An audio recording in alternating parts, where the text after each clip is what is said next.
going into your office. I walked in there to find you, and I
see both of them at the same time. Yeah, it's just like that's right now.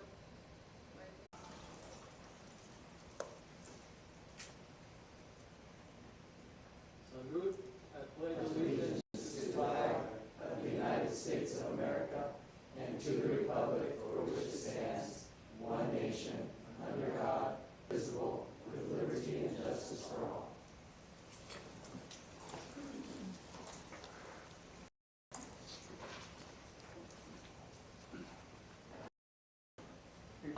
On actions from closed session, Ms. McFarland motioned and Ms. second, non-public school placement renewals. I will not go through all the numbers, but the vote vote are 7-0. Okay. Non-public school placement changes. Mr. Knaksack, Mr. Stroh second. At the board approved the placement of these 2023-2024 non-public school students 39 and 124 by a vote of 7-0. Non-public school placements new. Ms. McFarland motion. Mr. Stroh second. That we approve the placement of 2023-2024 non-public school students new, number 12, by a vote of 7-0. That concludes our closed session.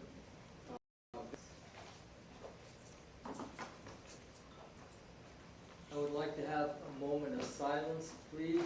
We are saddened to share that Jack Myers, a student, 10th grade student at Lodi High School, passed away. Black. Jack was a student at Lodi since kindergarten, attending Lawrence Larson, Elkhorn Elementary, going on to Millswood School, and then Lodi High School. Jack enjoyed being with his friends in motocrossing. His family that we traveled all over the country and was loved by so many and shined so bright. Please join us in extending condolences to his family and to the Lodi High community. Please join me and the board on a moment of silence.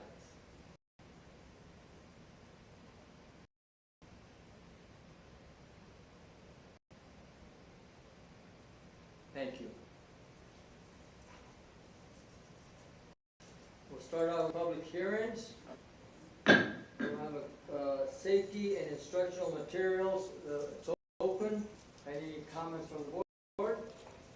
Comments from the audience? If not, I declare the public hearing closed.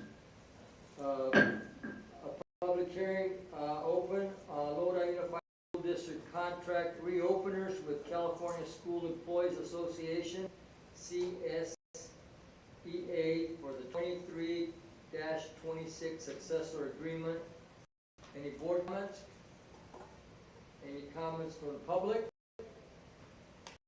Not. I declare this public hearing closed. Public hearing open. Lodi Unified School District contract reopeners with the Lodi Unified Supervisorial Group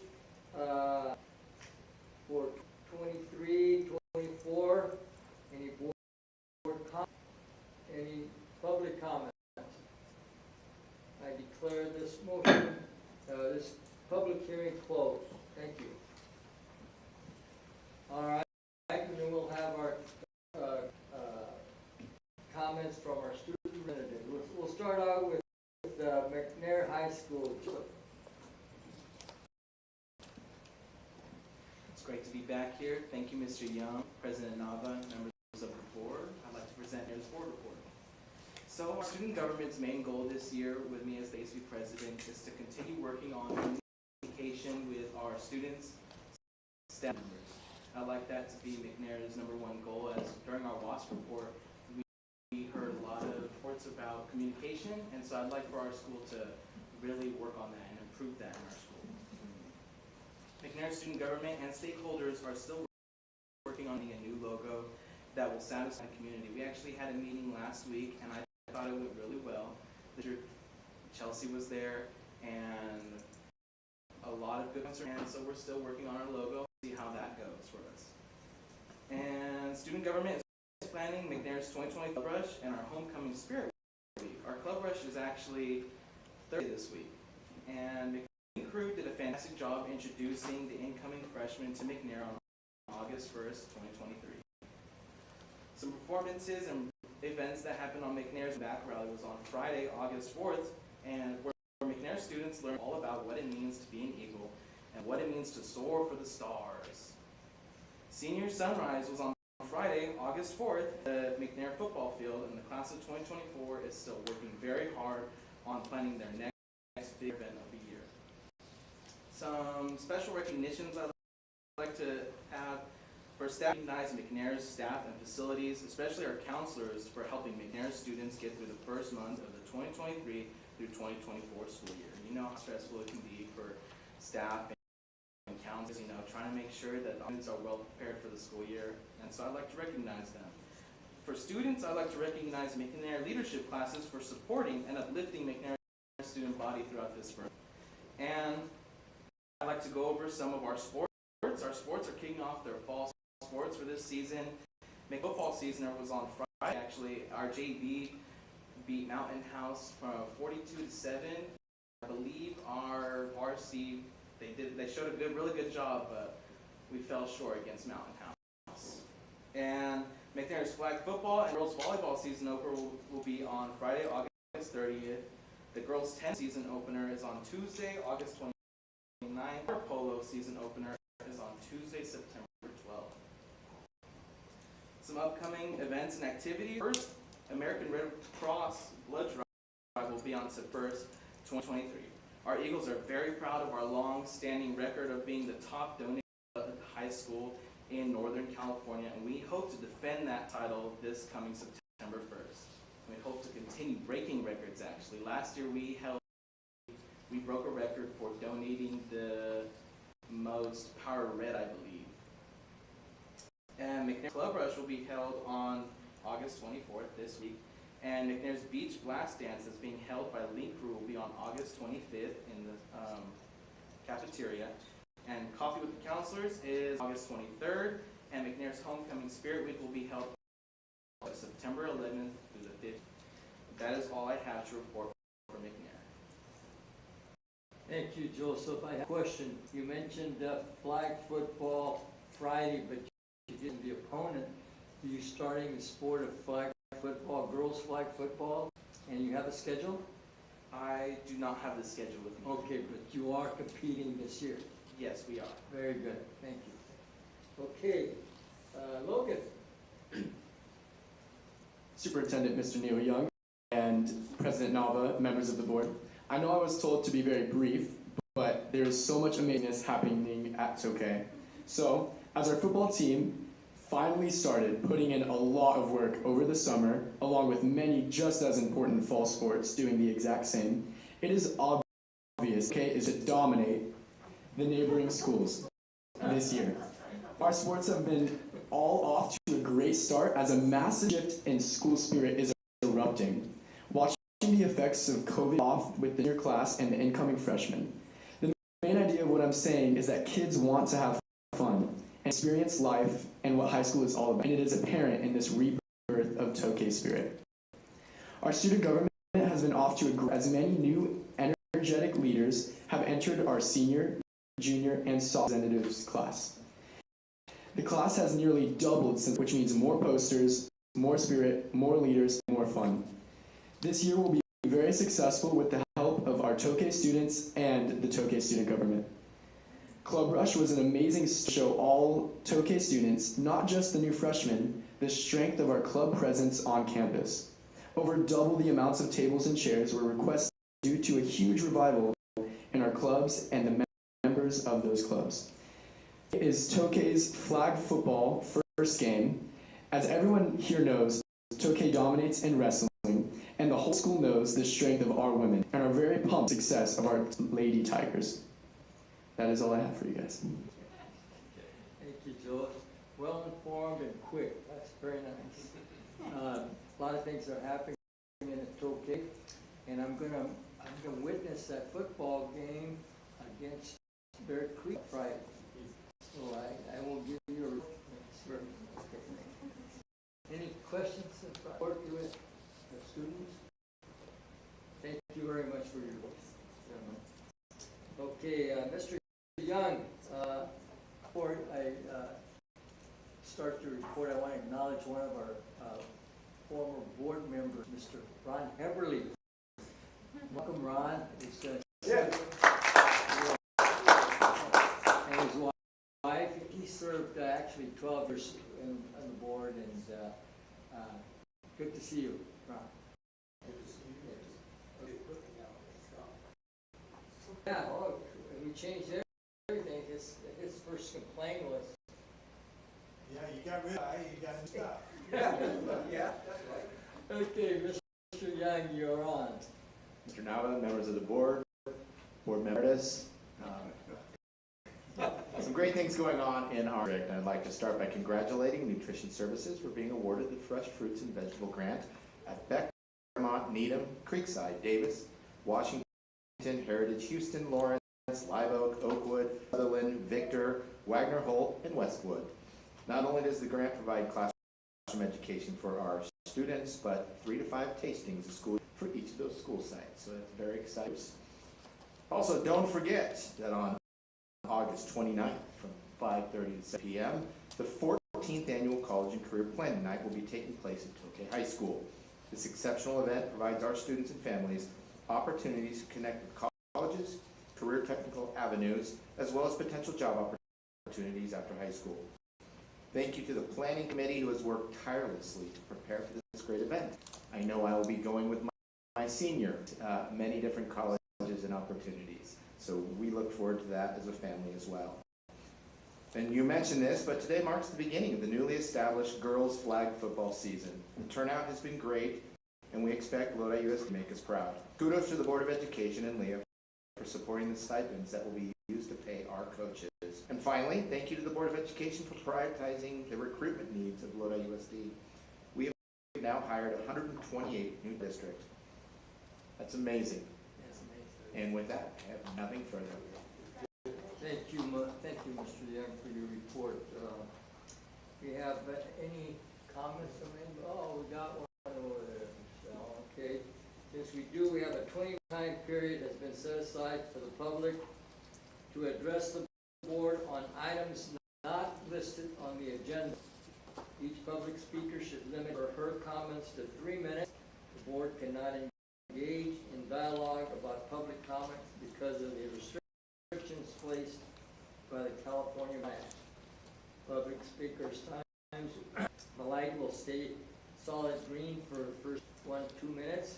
At 2 minutes, it will start flashing green, and at 2.5 minutes, it will turn orange, and at 3 minutes, it will beep and turn red. Your time is okay. We have Tammy Braden. Is it Tammy Braden? Yeah. Thank you.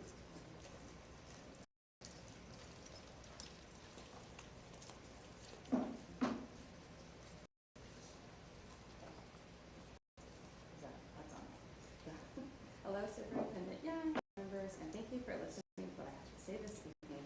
So my name is Tammy Braden, and I'm an SBC para, and I work with the SBC preschool program.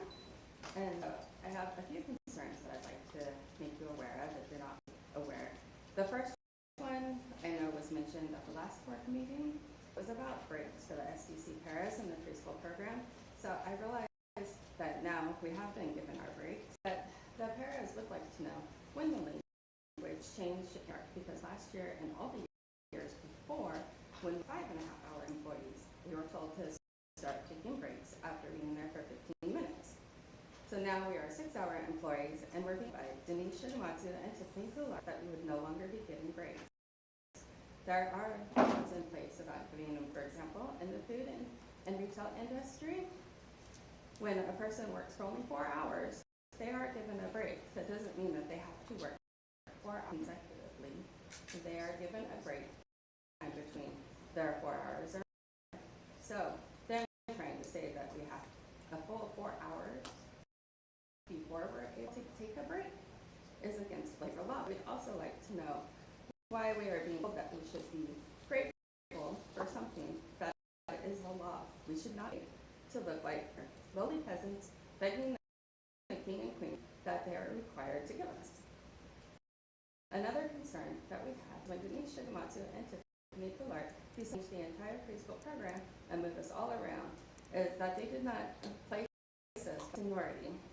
A lot of us didn't even know where we were going to be placed until our first day back at work. So I'm sure they will tell you that all the words you want to hear are, I'm sure they'll tell you all you want to hear, but the reality is that a lot of us have one foot off the sinking ship. They should have at least asked us where we wanted to be placed and gone by seniority. And they're hostile work environments. And I'm not sure have people run programs that have no idea or have never worked in this type of environment. So would you have teach a calculus class and you know how to do algebra? Another concern is hiring people. Well, it's taking months for people to hire. I have recently heard about a para who applied for a position over 2 months ago and still hasn't been called. And another concern that we have is transfer for our SBC preschool students. While some of our preschool students still appreciation, we have students that are now being taken off of transportation, not receiving transportation. But we have students that are not showing up to school now. And I know that there is a budget for the transportation for these students, and we already have students on the bus. The bus still comes to pick and drop students off. And the last thing to do is invite you to come to our classrooms and spend a day or more to see what we do and talk with us. You know, see how it's going, see our concerns. You would understand what we're going through on a daily basis. Thank you very much. Thank you, Ms. Reagan. Ms. Ann Garcia, welcome, Ann. Hi, I'm Ann Soyla Garcia. I've been on a break for a while, but I'm back. I want to also issue an invitation to visit school. My mom was a school board member in Fort Bragg, California, and she would go to the sites. And I would love it if our board member came to our site, and I would love it if you all.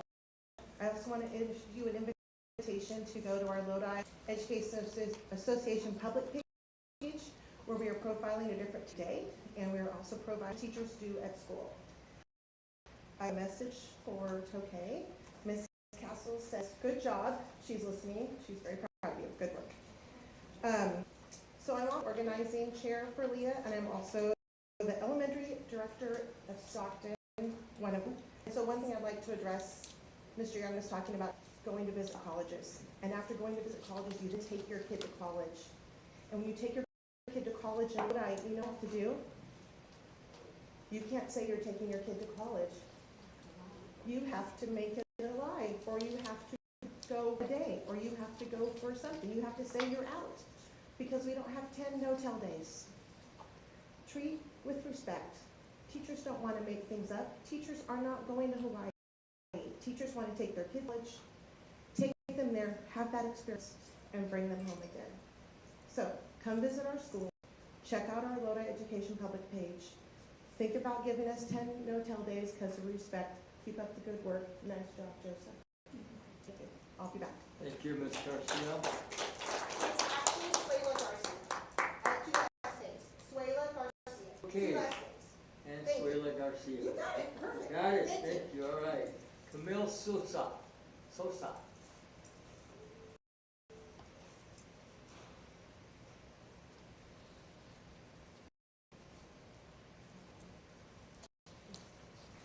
Hava, members of the board, and Mr. Young, thank you for the opportunity to speak about the removal of pride flags in our classrooms. My name is Camille Sosa. I'm a 16-year-old junior at Lodi High and co-president of our GSA. Walking into the classroom of an educator who was one promoting their welcoming space for all students, I'll later find that they are no longer allowed to express the for students is one of the most dehumanizing feelings that I can think of. At my own school, 2 of our GSA advisors have been asked to take their flags of support off of their walls. As co-president of GSA, I run our Instagram account, and I always repost Lodi Unified's posts in the queer community and how you, quote, seek to shed a light on the discrimination and violence experienced by LGBTQ+ people and help drive positive change, end quote. Your recognition does not go unnoticed. It is a beautiful feeling to be told. However, I am beginning to doubt the authenticity of your posts.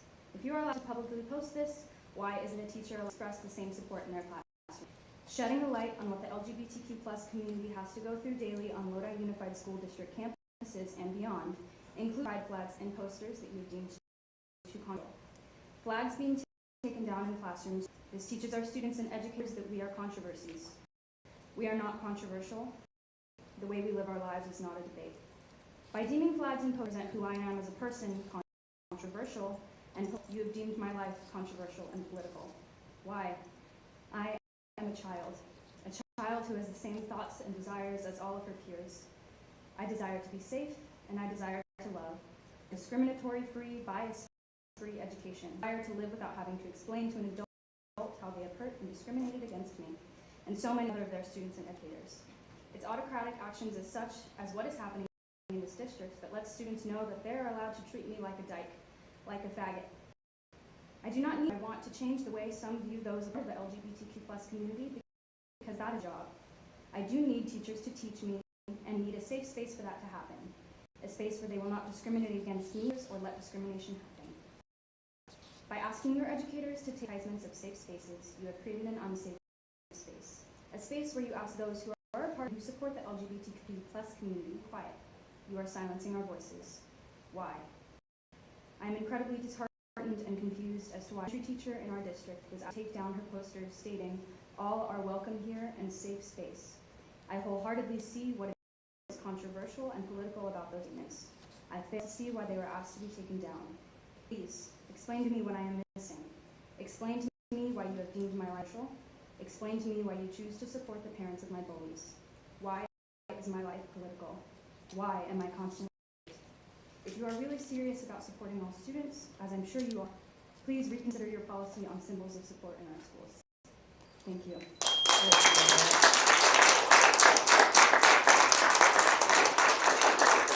Andrew Robinson.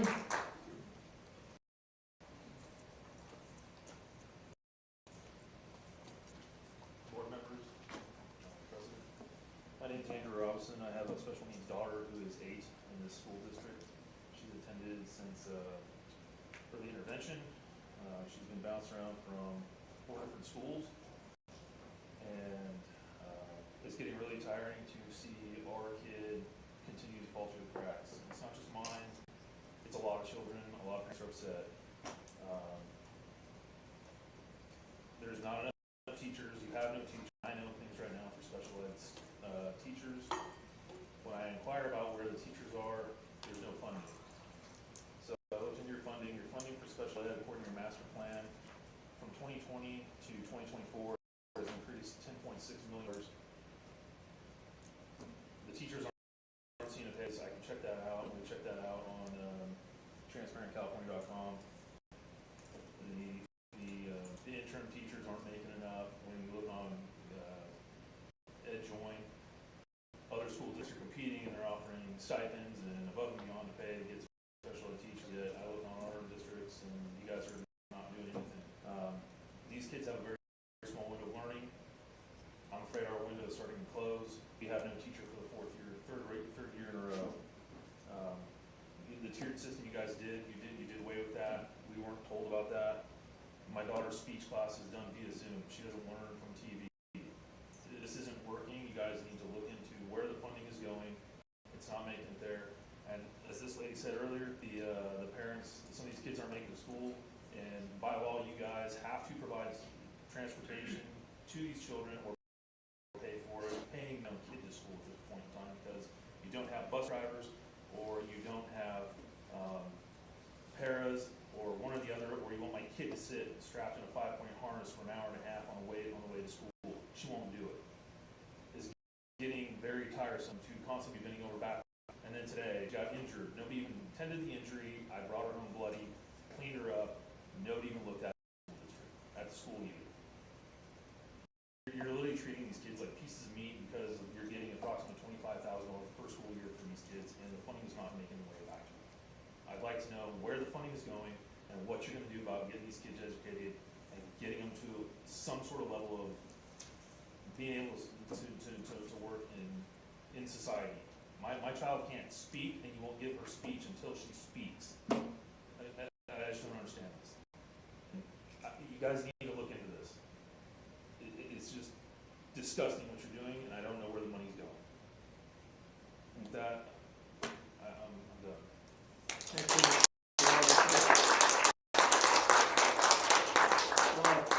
Finian Buxman, did I pronounce that correct? Finian? Thank you. Thank you.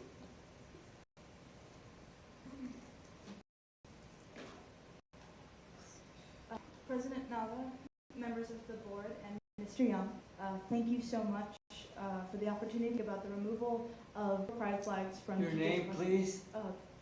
My name is Finian Buckman. Thank you. I am the co-president of JAY. I'm a transgender student at high school. For me to stand here in front of you all saying who I am has already put my life in danger.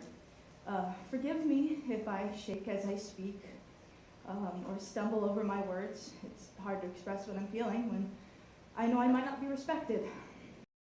That might not seem true, but I know by the way I am treated on the day that it is. I do not feel safe in my halls. I am pushed, shoved, harassed, and called slurs. I walk with my head down and as fast as humanly possible, especially when I see a large group of people. I do not stop and ask people to come to GSA or to support my cause. People instead come up to me. The fact I exist within my school is enough to drive people to approach me with bad intentions. I do not feel safe at my school. I have two things that make me feel safe in my school environment. I have my friends who I know dearly, and some of the most outstanding teachers I have had the privilege of being the student of. Recently, some of my teachers have asked to take their pride flags down, and while it may seem small, the message it sent to me and my fellow queer students was major. What this tells many students is we are not wanted, we are not normal, we cannot be represented, we cannot be noticed, acknowledged, or supported. It tells students that already dislike us to continue to harass us. It sends the message that we are controversial. This may come across as a political issue to many, but to us, this is just our lives. This is who we are from when we wake up to when we go to bed. I can't seem to understand the behind our flags being taken down. It was never a distraction. No one in any of my classes ever asked about it. It never started any debates within my classroom. So why must it be taken down? It almost feels like the intention behind it was to make students feel small, shut out, and unwanted. And if that was the intent, it worked. Thank you. Thank you, Ms. Buckman. Jocelyn Avila?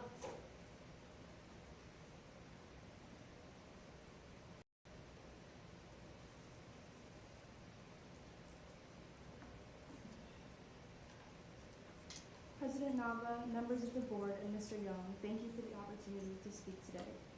My name is Jocelyn Avila, and I'm a student at Lodi High School. When I first attended Lodi High, I was placed into a class with a teacher who had pride flags hanging in their room. Now, it was the start of the year, and I was nervously walking into a classroom I've never been in before. My heart was racing, and I was unsure of what to expect. As I entered the room, I noticed an array of pride flags. I had spent years struggling with my own identity, feeling like an outsider in a world that didn't always understand or accept me. Those pride flags in that classroom became a lifeline, a source of reassurance that this space was meant, that I was welcome just as who I am.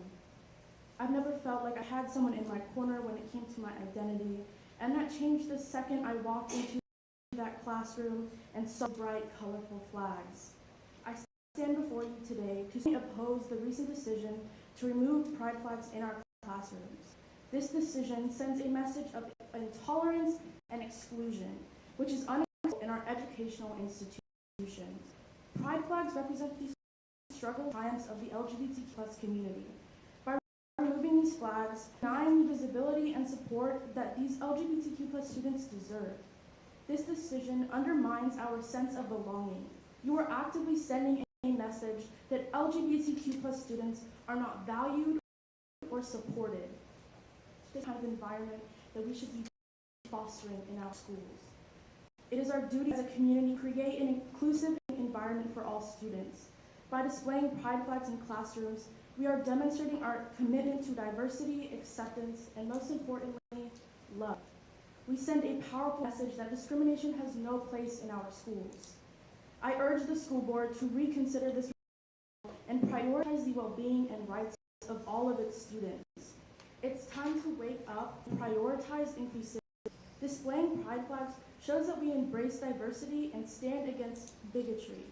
Let us celebrate our differences and create an environment where every student feels seen, heard, and valued, not undermined. There is nothing political about prioritizing the well-being of our students. There is nothing political in our existence. Thank you.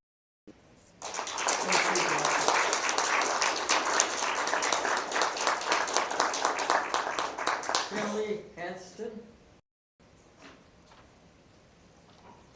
Good evening, President Nava, school board members, Mr. Young.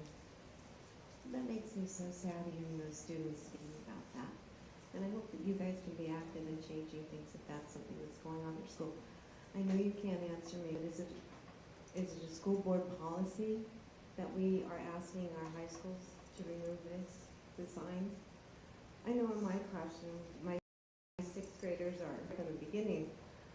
I tell them that you cannot use the N-word, and you cannot use the gay word, because when they say gay, they're not meaning happy, and they're not meaning it as they support gays. They're meaning it to denigrate, humiliate, and isolate children.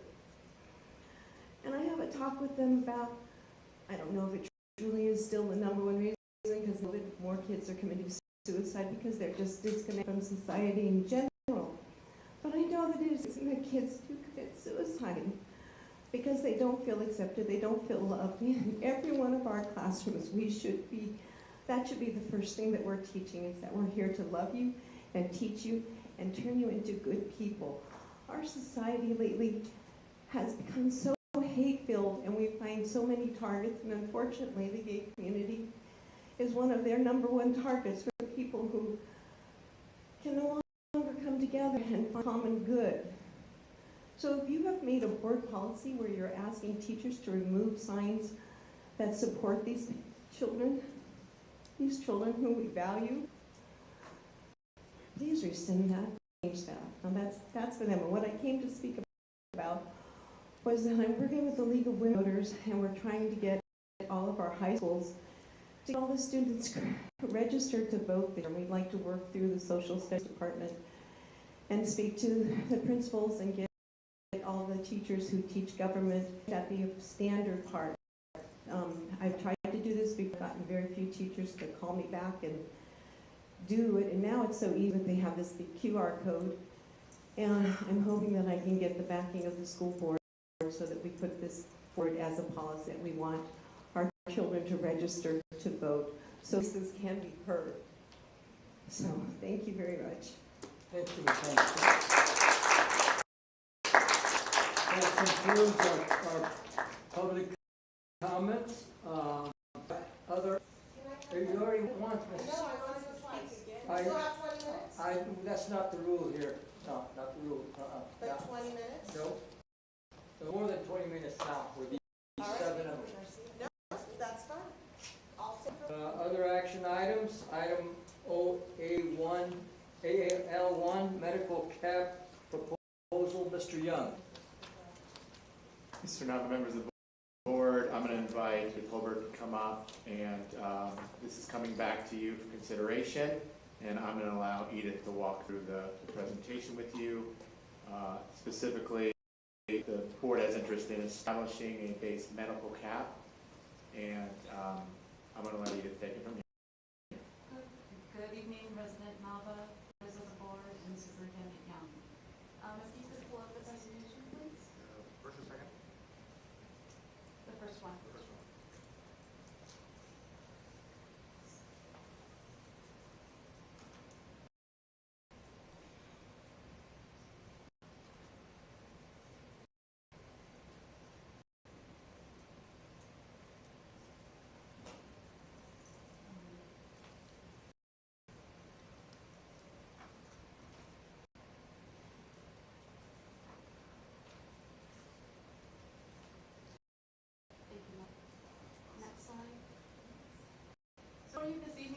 consideration is a proposal to establish a base monthly medical cap that would be effective January 1st, 2024. Next slide. We've given some options. These are monthly proposed cap amounts, starting from $800 and ranging to $900, and is broken down for the annual cost by each group. These are calculated based on the budgeted FTE for the 23-24 school year. Next slide. And finally, again, we are seeking board action to establish a medical cap for unrepresented groups and to direct the district staff to meet with representative groups to meet a medical cap. And also to bring back a board policy revision to address the excess sick days for less staff. And point of clarification, board, the second item there, this would be direction to bring back the actual board policy for you to consider a revision to that policy. So this would not be about whether or not you approve that. We would need to bring the policy back to you with the revised language to remove the sick excess sick leave days. Part of this presentation that we provide to you is separating a cap from the actual plans that PERS provides. Last time there was some confusion when we discussed it and we related a cap specifically to what was, I believe, Western Health Advantage, which was in Sacramento. Instead, we have separated those two. So the second looks at the different plans that PERS offers and where those plans provide service in San Joaquin County, Stanislaus County, Sacramento County, and so forth. So those we separated from the consideration specifically of a cap, because ultimately, individuals would be able to choose specific plans that from that would be separate from an established amount of money that you would be establishing for the unrepresented groups, but ultimately then would need to be negotiated with any of the impacted if that was considered. And so we have separated those two, and we're just bringing that to you for consideration. Okay, any input from the board? Yeah, I have some. Yes, sir. Okay. Yeah. Maybe I'm reading this wrong, but when I look at it, it's like LEA, let's say for 800, there's no change in cap, I guess. $900,000 cost to the district. Why is there $1,054,000 for Les? I mean, why is that one? It seems to be so much higher. Is that the total cost, or what's the cost per person? That seems kind of high. Why is that number so much larger? The cost of $800 is basically compared against their current cap. So Lesla's current cap is only $151. When you compare the current contracted cap of LEA at $888, it's already above the $800 amount. That's why there's no amount listed, and that's why the amount shows as it does for LESTA, because it's taking that 151 and bringing it up to $800. And does this go with? Is it separate from the wages, or is this with the actual? How does it affect the retirement as part of it? This is a straight medical cap, and so it is not on top of the wages, and it wouldn't go towards their medical. And that that would be their retirement consideration. And that's for all groups. For all groups.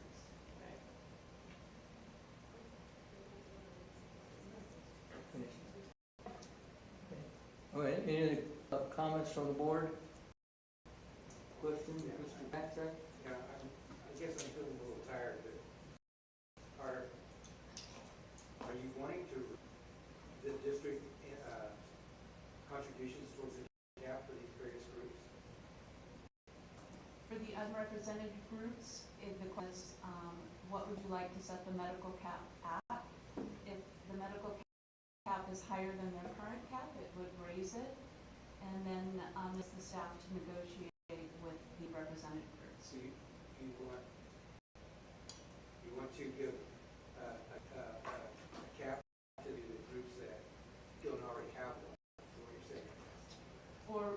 a specific amount. And the proposed amount is between 800 and 900. Any other comments from the board? I'm sorry, go ahead. Well, yes, it's welcome. So with these numbers that show on this tabulated form here, are you trying to put across the point that LEA already has 800, that's why it's blank? Correct. And LASDA doesn't have 800, it has 156, so the additional cost is that. So is this an even playing field for all employees? In effect, everybody gets an 800 up to a 900 max, whatever it comes to. If you selected 800, it would bring those groups that are not at 800 up to 800. It would not impact the groups that are above 800. So this, if we 800, I'm sorry, I'm going to asking you. The 2.4 million that we're looking at is in addition to what we already, additional. Correct. Point of clarification, because the cycle for medical benefits begins January 1 through December 31st for the current fiscal year, the actual cost for this year would be half that amount. That's the total annual cost. That would represent the 23-24 year, since it doesn't begin until January. Thank you. Mr. Porter. Yeah, thank you. I have a lot of questions. I was very open about this issue. Ms. Holberg, what's Yeah. your Mr. Porter, would you pull the microphone close so we can hear? Thank you. doing my coach's covers? What group are you for? Love that. So you'd be the LUSD Yes. Isn't this bargaining? So if you look at the just- ask, Oh, I'm sorry, I asked a question. for your unrepresented groups, they are not entitled to bargain with the district. For any represented groups, the direction you would be giving if you choose to move forward would be to, you're basically giving direction to DOST to negotiate that with those groups. CSEA is not representative? No, I'm sorry, you just had asked about LUSDA, and Well, so I'm saying LUSDA is not a right now we have representative a group. member of LESDA approaching us with a presentation for a metal cap on LESDA. Wouldn't this be handled through negotiations? Not with LUSDA, because LUSDA is not represented. So you, What does Mr. Sandstrom do? He was the member of LESDA, I thought. yeah, so you have groups that are represented bargaining groups. LUSDA, confidential, are not bargaining groups, so they are not entitled to bargain. Now, that's of their choice, though, is that correct? They work at the will of the board. That's of their choice. They didn't organize and decide to become representative. I guess technically that is correct, but the administrators do the will of the board, as do I know they work confidential. I understand they work at will, but also if they were a teacher, they have the right back to the classroom if they lose their position as administrator. Is that correct? Depending on the administrator, if they're a certificated administrator and there are factors, but a certificated manager has a credential to which they can work, so yes. Well, my understanding is if you were a certificated Lodi Unified employee as a teacher, and you became an administrator within the district, and you were then lost that position, you went back to the classroom. Yes, that would be correct. Okay, thank you. Now, so you represent LESDA, so you brought this forward to us. And Point of clarification, she did not bring it as LUSDA. She and Adina, because they pulled the data from two specific areas and were able to present on it. But she's not doing it as a representative of LUSDA. She's doing it member as, of LESDA? she is, but she's doing it as a representative of LUSDA. She's doing it because I asked her to be a part of this because of So how then we pull the information. Okay, so this is directed by you. That is correct. Okay. So then, the big issue that started during your school, they went from 12 to 18 days of sick leave for LESDA, correct? I believe so. Yeah. I believe it was- And those 6 days were not accounted for by council. Is that correct? I'm sorry, I didn't hear When they go to retire, the 6 days that they pick here is not accounted for by counselors, that the district has to pay for that upon retirement. Am I wrong on that, or am I right? So originally, when it was created, it was funded like other statutory sick leave days, but then the rules were changed later by STRS and PERS that it was the responsibility district to pay for any days beyond the statutory requirement, which is 1 day, yeah. One per month. As we discussed it the last Yeah. time this came in So July. those 6 days we still have to pick up. So those administrators have been accruing that, is the correct word? For years, and they still have them, is that correct? Yes, they have excess. They sick would leave not days. lose them if they got this cap. If the board were to change the policy, that would change the policy moving forward. It's not a retroactive Right. change. But they wouldn't lose that 6 days, which could be a lot for a lot of, 10 years, 60 days, not bad. It's Yeah, possible. towards their retirement. Now, you're asking for that group to pick $9,000 raise, technically in healthcare.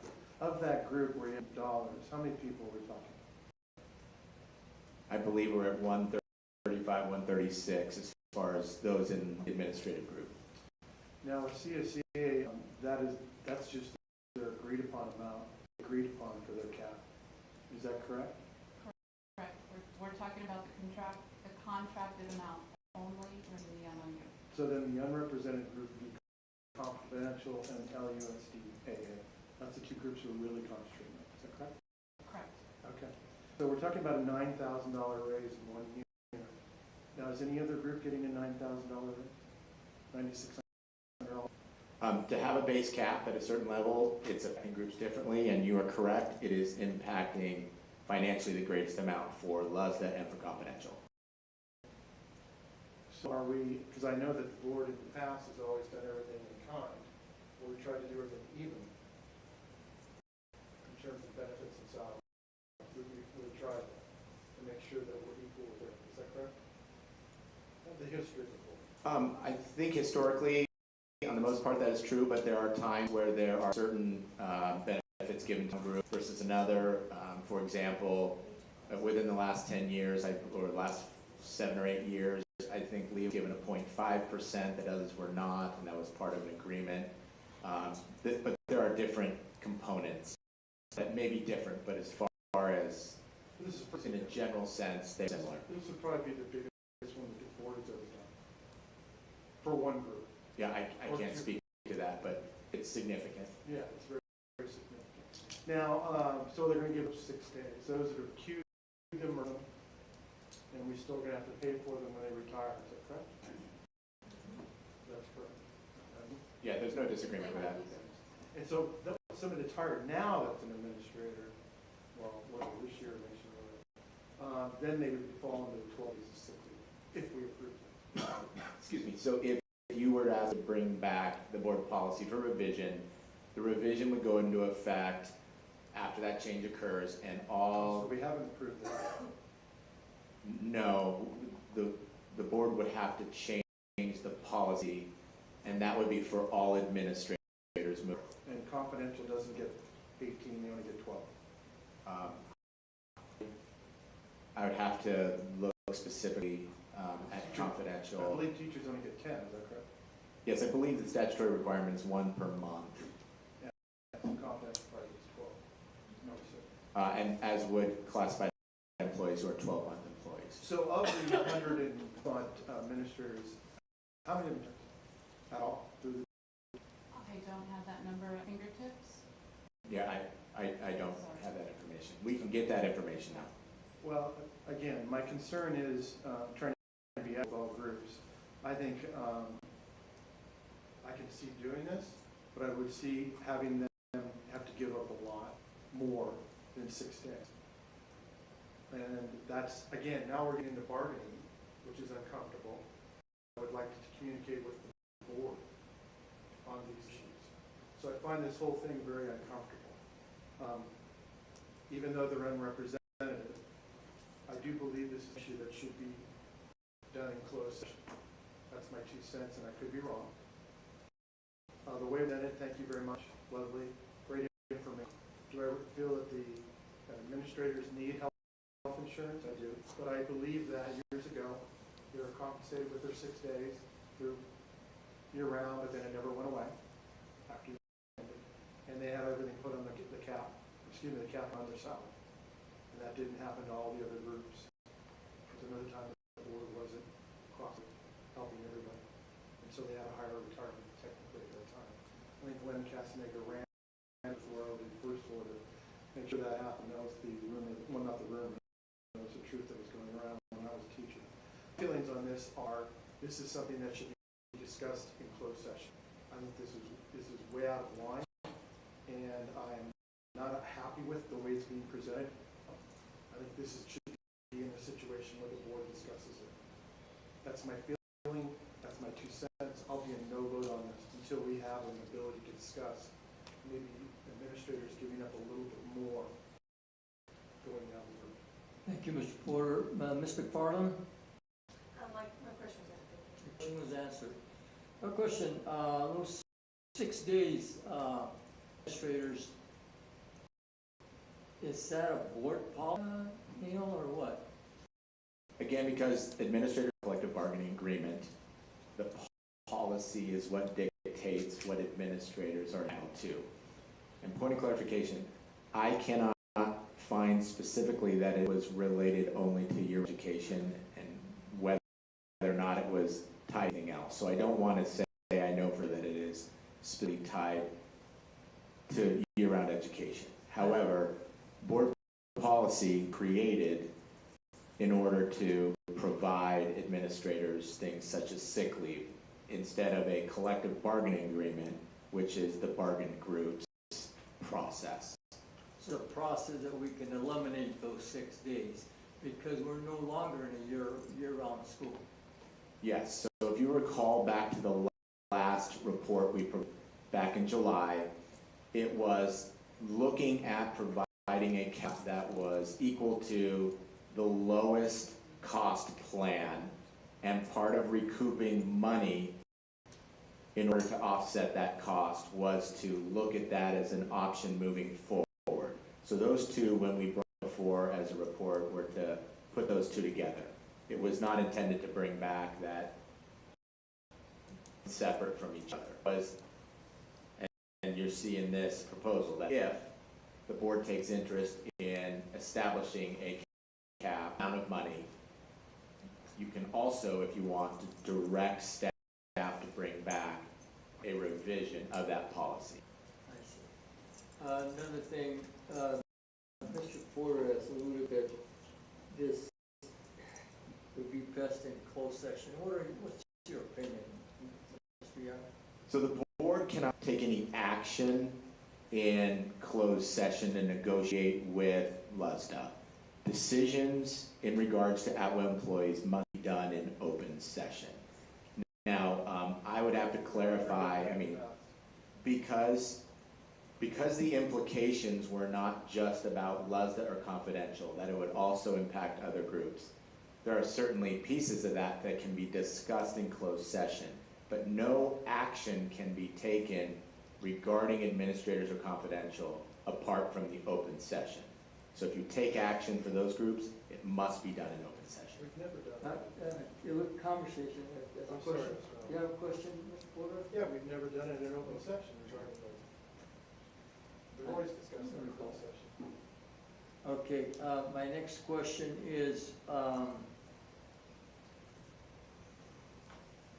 have a problem with this. I thought this was a negotiable. You know, I have a problem setting a cap on anything because why is the board setting a cap for these groups? I have no input from any other groups as to why. Why would I do that?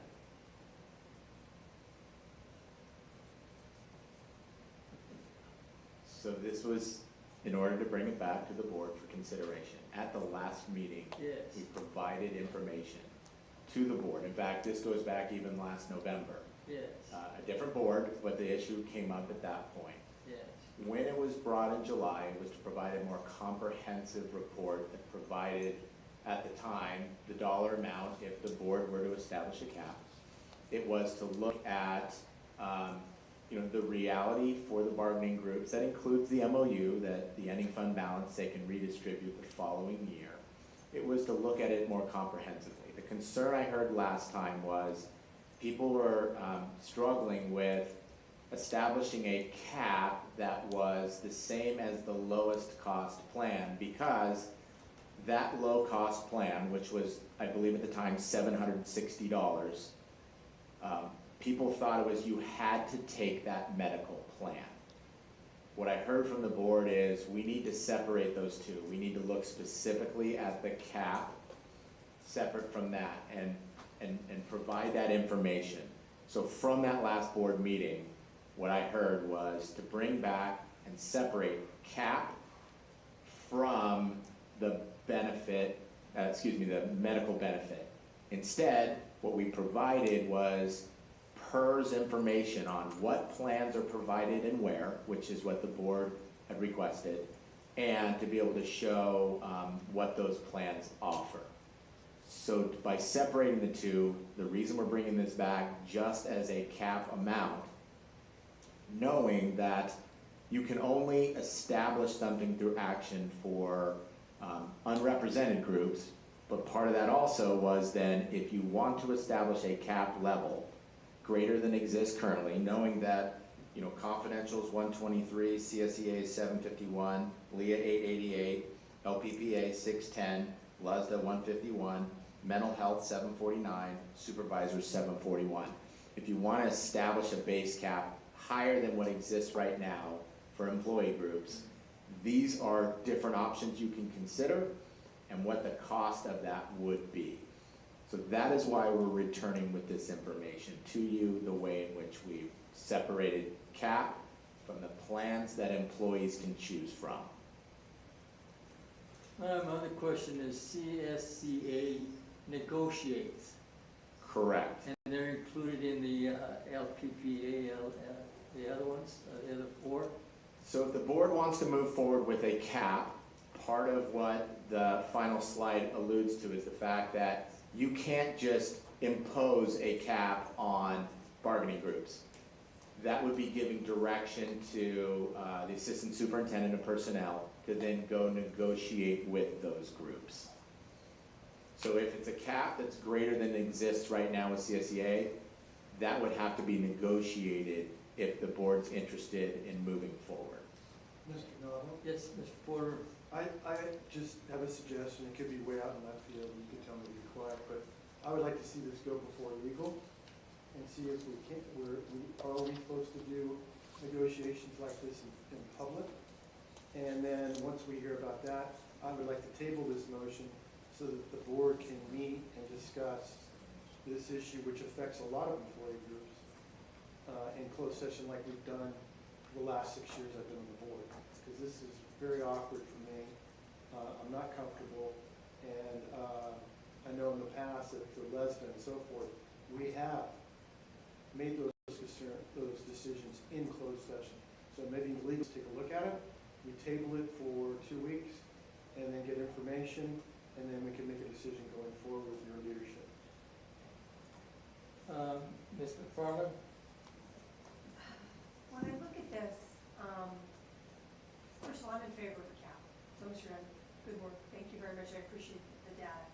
Where I get kind of confused is when I look at CSCA, to have an $800 cap, we're at $900,000, but if we give them just $100 more, we're almost at $3 million. So where's the bang? The bang for the buck has me a little concerned because everybody's getting something, and when you look at LESDA, I feel like I need more information, and I don't know, I don't have a problem doing it publicly, because I think that's part of our job. Our decisions are constantly on center stage. But I do have some questions that I think what we could discuss in closed session, not making decisions, but have those roundtable with additional pieces of information for board members. I have more questions, and I don't want to disparage any group, because I think the cap is a really good idea to level the playing field, but I don't know that we're hitting the mark on this. Thank you, Mr. McFarland. Point of clarification, I would recommend not tabling it, but holding off on making any decisions, because ultimately, if we table it, it must come back in 2 weeks. Right. And my recommendation to give time if there needs to be additional. You know, back to Mr. Porter's point, I am not suggesting that discussions can't occur in closed session. When I'm saying action for LUSDA and confidential cannot happen in closed session, that needs to be a public process. So if you look back, anytime there was approval of a change, that is brought in open session for the members to vote on. So clarification, that's the action item. I'm not suggesting that the board doesn't have the opportunity to talk about employee groups. Well, then, I'll get this up to Mr. Nava. I would like to have more discussion in closed session. Thank you, thank you. Ms. Alexander, any preference? Everybody's spoken with what I had concerns with. I just, when I look at this and I look at this whole ridiculousness of all of this, I'm just gonna say it out loud because I have several friends in different districts and nobody does it like this. And I feel like personally the whole thing needs to be level, evened out. Nobody's health is more important. Nobody should be paying more for their health care than anybody else's health. And all of Thank you, Ms. Wall. Ms. Wall? Thank you, President Nava. It's just a suggestion to the creators of the data. Can you give us numbers that show us the total cost rather than just showing additional cost? Is that out of line to us? So I just want to make sure I understand the total cost versus This is the additional cost. this is the total cost. You just, when I asked the question about LEA shows a zero amount or just a straight dash. Okay, now I understand. So you want the total cost currently. And what will happen if this kind of a scenario is Yes. proposed? Okay, we can provide that. So it's a clear, this is skewed picture. Thank you. It seems to me that the consensus of the board is not to have any action on this item till we have further discussion and further knowledge of what we're supposed to do here, sir. Thank you, I hear that thank you. Thank you very much for the report, okay? Thank you. You have some questions from the audience? Any comments? Hi, Ann Soyla Garcia. Some of my best friends are principals. I agree that they should have good health insurance. They do have their benefits on the salary scale. I think way back when Mr. Kanasik and I were on LEA together, that was a chat. That's a choice. They are at-will employees. Every time I get a tiny bit of the COLA, not the full COLA, every little bit of COLA, and I think I get a raise, then I get my bill for my insurance and I lose my raise. Every year, 34 years of teaching, I keep getting a pay cut. It's amazing. 34 years of teaching for Lodi Unified, and I get a pay cut. It's coming in January. I look forward to it. So you keep saying unrepresented. It's because they are at-will employees. And then you say, you direct them to negotiate, have the staff negotiate. Well, I know how that works out. Because they come to us and say, oh, we're going to give you 3% out of 8, and we're going to give you $2 on your cap. I know how that works. They're directed not to give us $9,000, but to negotiate. I have huge faith in Dr. Dosti. I love Dr. Dosti. I think he's amazing. I think he's amazing. I have huge faith that we are going to move forward, but this is a frustrating experience for me. We are the teachers. We are the Me Too class. People get raises on our backs. And not only did people get raises last year, one person got a raise more than our classified employee makes in a year. A retro check for more than one person makes in a year, and that's disgusting. So you need to look at everyone, and I know that you are, and I appreciate all your questions and comments, and I see you taking notes. But for someone to get a check more than someone makes a raise, or for someone to pay more than half of their salary for insurance is disgusting. And we need to do something about it, and I appreciate Ms. Alexander making those comments.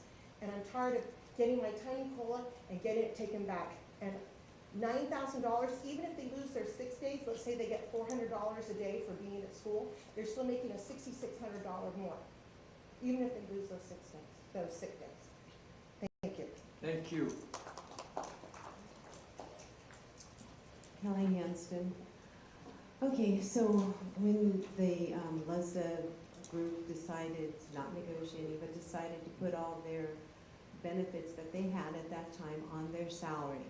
Since then, as part of the Me Too clause, every time we've gotten a raise, they've gotten that raise on top of what is their regular salary, plus that additional salary that had been their benefit. So they've really capitalized on this.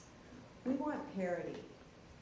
As Ann said, you know, I'm a single woman. I have to pay out of pocket when I know that I could get insurance for under what my cap is. But we do it because we want to do something that benefits everyone in our group.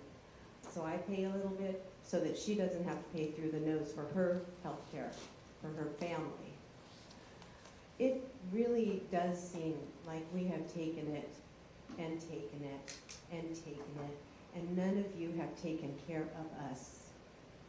We deserve decent health care in this district.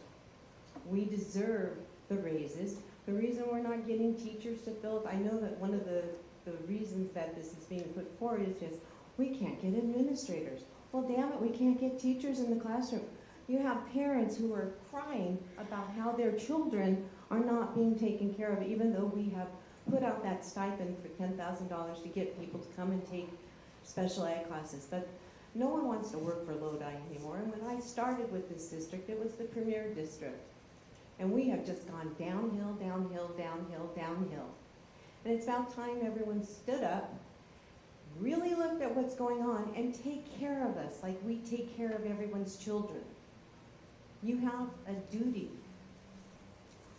And part of it is a fiduciary duty to keep everything going. But to give them this money without looking and taking care of every other group, and I'm happy to see CSEA on there, to think the aide that works in my classroom with the one autistic child I have, that she can't afford health care because it would take her entire salary to pay the health care. We have to do better. We just have to do better. Please, do your best. That's all we ask our children. Thank you. Do your personal best. Thank you, Ms. Eberle. I certainly did not intend to talk on this issue, and I've been out of the realm for a while. However, one of the things that I will say is that the Me Too clause has been very detrimental, I think, especially to CSEA. And what I like about this idea where they get an equal cap, where it doesn't have to be negotiated, because before they always had to take part of their cap and their salary and get that percentage. But if they can have an equal cap that isn't applied to the fact that they have to worry about negotiating for a salary, if they could just negotiate for the salary, I think that that's a win. And you know, the Me Too, you know, do a little bit of math, and then let's say you have somebody who makes $2,000 and they get a 10% raise, and somebody who makes $200,000, they get a 10% raise, and you see where that goes. And so over time, the disparity between the top salaries and the lower salaries have increased. So I am all in favor of having a cap that's equal, that doesn't impact their ability to negotiate separately for their salary. And I do think that, as my memory serves me correctly, is that the administrators did choose to put their health care onto their salary. Yes, so I'm not sure that this would be applicable there, but that's not my decision. Right now, I'm just concerned that we make sure that the people like CSEA, who work tirelessly and do wonderful work, that we do something for them to make it equal. Thank you. Thank you, Ms. Eberle. All right, one more?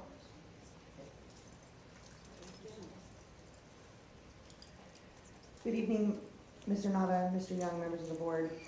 Thank you for the opportunity to respond. I'm just, my brain is all over the place with all the comments, and it's a lot to unpack in 3 minutes. But the one thing I want to make sure I understand clearly, because I'm not sure if Ms. Heverly understood. This doesn't mean, if they agree to this or this goes forward, this doesn't mean that CSE is going to get an $800 cap. We still have to bargain that, because our team might not agree to the terms, our members might not approve it. We will still have to bargain that. They will still tell us we have 4% for the salary and 2% for bennies. That's coming. The other thing that I just really wanted to point out is that when you look at, let's just look at the $800 mark, there's 135 people we're estimating in LUSDA at a cost of $1 million, and we have 1,500 classified employees, and it's gonna cost $900,000. That's a big disparity in the number of people and how much the cost is. The other thing is back in '05, when confidential, we can't forget the confidential group, because they too voted to put the cap on their salary, and at that time their cap was 702. At the time in '05 when LUSDA did it, it was 427. So doing the rough math, I would estimate that the LUSDA cap is pretty close to $700 or $800, which is where classified is currently sitting at 751. So when you look at this, if we did go with it at the $800 cap, CSEA is only going to be getting a benefit of $50, while LUSDA is getting the benefit of $800. And that, I think, points out the disparity in this. I don't want to be tit for tat, and what they get, we get. But like everybody has said, their cap is already on their salary, and they've been getting raises, total compensation since '05 and '06. And I just, I don't disagree with this. Where it should be is at the bargaining table. I don't disagree with Mr. Porter that I think LUSDA should have to give up something like this to go through much more than 6 days. And I think that's when it becomes a bargainable item, because then my mind goes, so do they still get access to the COLA? Are they still gonna get the 8% or the 4.99 that we'll talk about later? And the other thing that I don't know that a lot of board members understand is that classified, we are currently getting 751, but we took from our COLA, like we're talking about, and we built that up to 751. So I don't think it's right to arbitrarily come in and give a group who chooses to be a principal or in a LUSDA or in a confidential group, they chose to go there knowing that they were unrepresented, knowing that they didn't have a chance to come to the bargaining table. And I think in the past, it has all happened in closed session as far as discussion, and I have a copy of the board item that went before the board in '05 that approved the action of the item going on the salary, but it was done after the fact, not before the fact. Thank you. Thank you.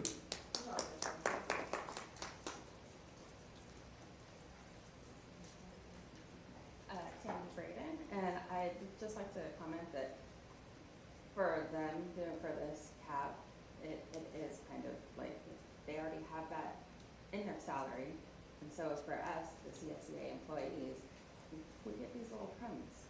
They're always giving us these little crumbs, and it doesn't make up for the fact that they get to have way more money on their monthly checks where we struggle. We have to work 2 jobs, and sometimes even more jobs in some instances, and we have, we're struggling to pay for health care. We don't want to take our family to, tell our kids, okay, don't be sick, can't go to the doctor because we can't afford the health care for it. No, it's not, for me, it's not fair. It's not equitable, because we are the ones in the classroom with your children. And if we're worried about our children, if we're not in the classroom, who's taking care of, who's teaching those children? We already know that there's a shortage in teachers. So there's even more of a shortage for CSEA employees. And why is that? Because nobody wants to come here for our measly little health care that they're gonna have to spend more than half of their check on. It doesn't make any sense. So it, help everybody else, not just one group. Give us a little bit more. Why do we have to bargain for salary and this, but we have to take away from a percentage of the COLA and say, oh, you can only have 2% on your salary, and then you get maybe 3% for your health care cap. That doesn't make any sense. It's not right to treat us that way.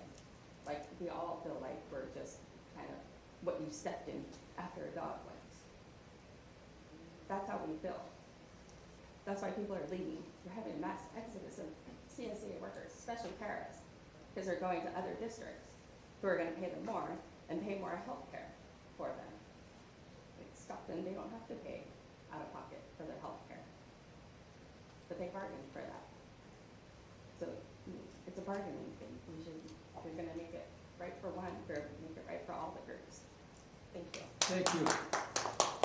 All right, Mr. Young, you have directions that we will, no action on this item, and we'll bring it back to, we get the board complete knowledge of what's going on. We have directions, thank you. Thank you, Edith. Thank you. All right, let's go to item OA1-2, approval of primary mascot logo at Sutherland Elementary School. Mr. Young. Yes, before you this evening is approval of Sutherland's logo. Any comments from the board?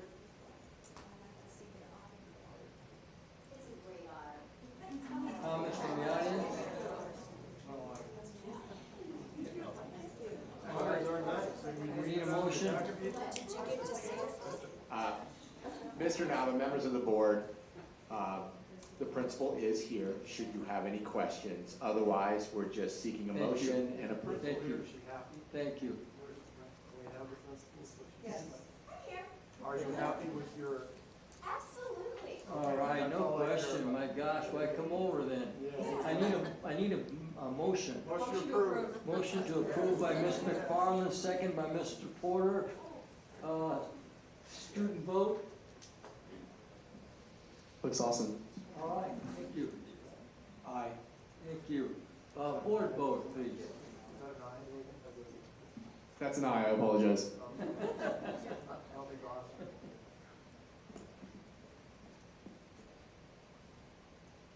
Thank you for being here, by the way. Oh, absolutely. Yeah, it makes it a lot easier. If they go through the process, that's everything. Yeah. I'm waiting on, I know. yes, or no. It is budget time. Okay. Too many.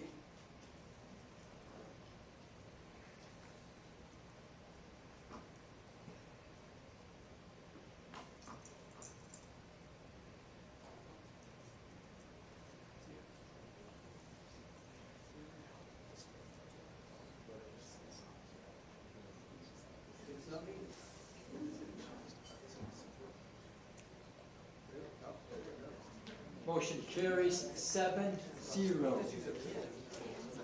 Item OAI 3, Personnel Department Reorganization Proposal. Dr. Dostie? President Nava, members of the board, Mr. Young, we brought this to the board a couple weeks ago as a report item. We're bringing it back tonight for approval. Thank you, Mr. Dostie. Wishes of the board?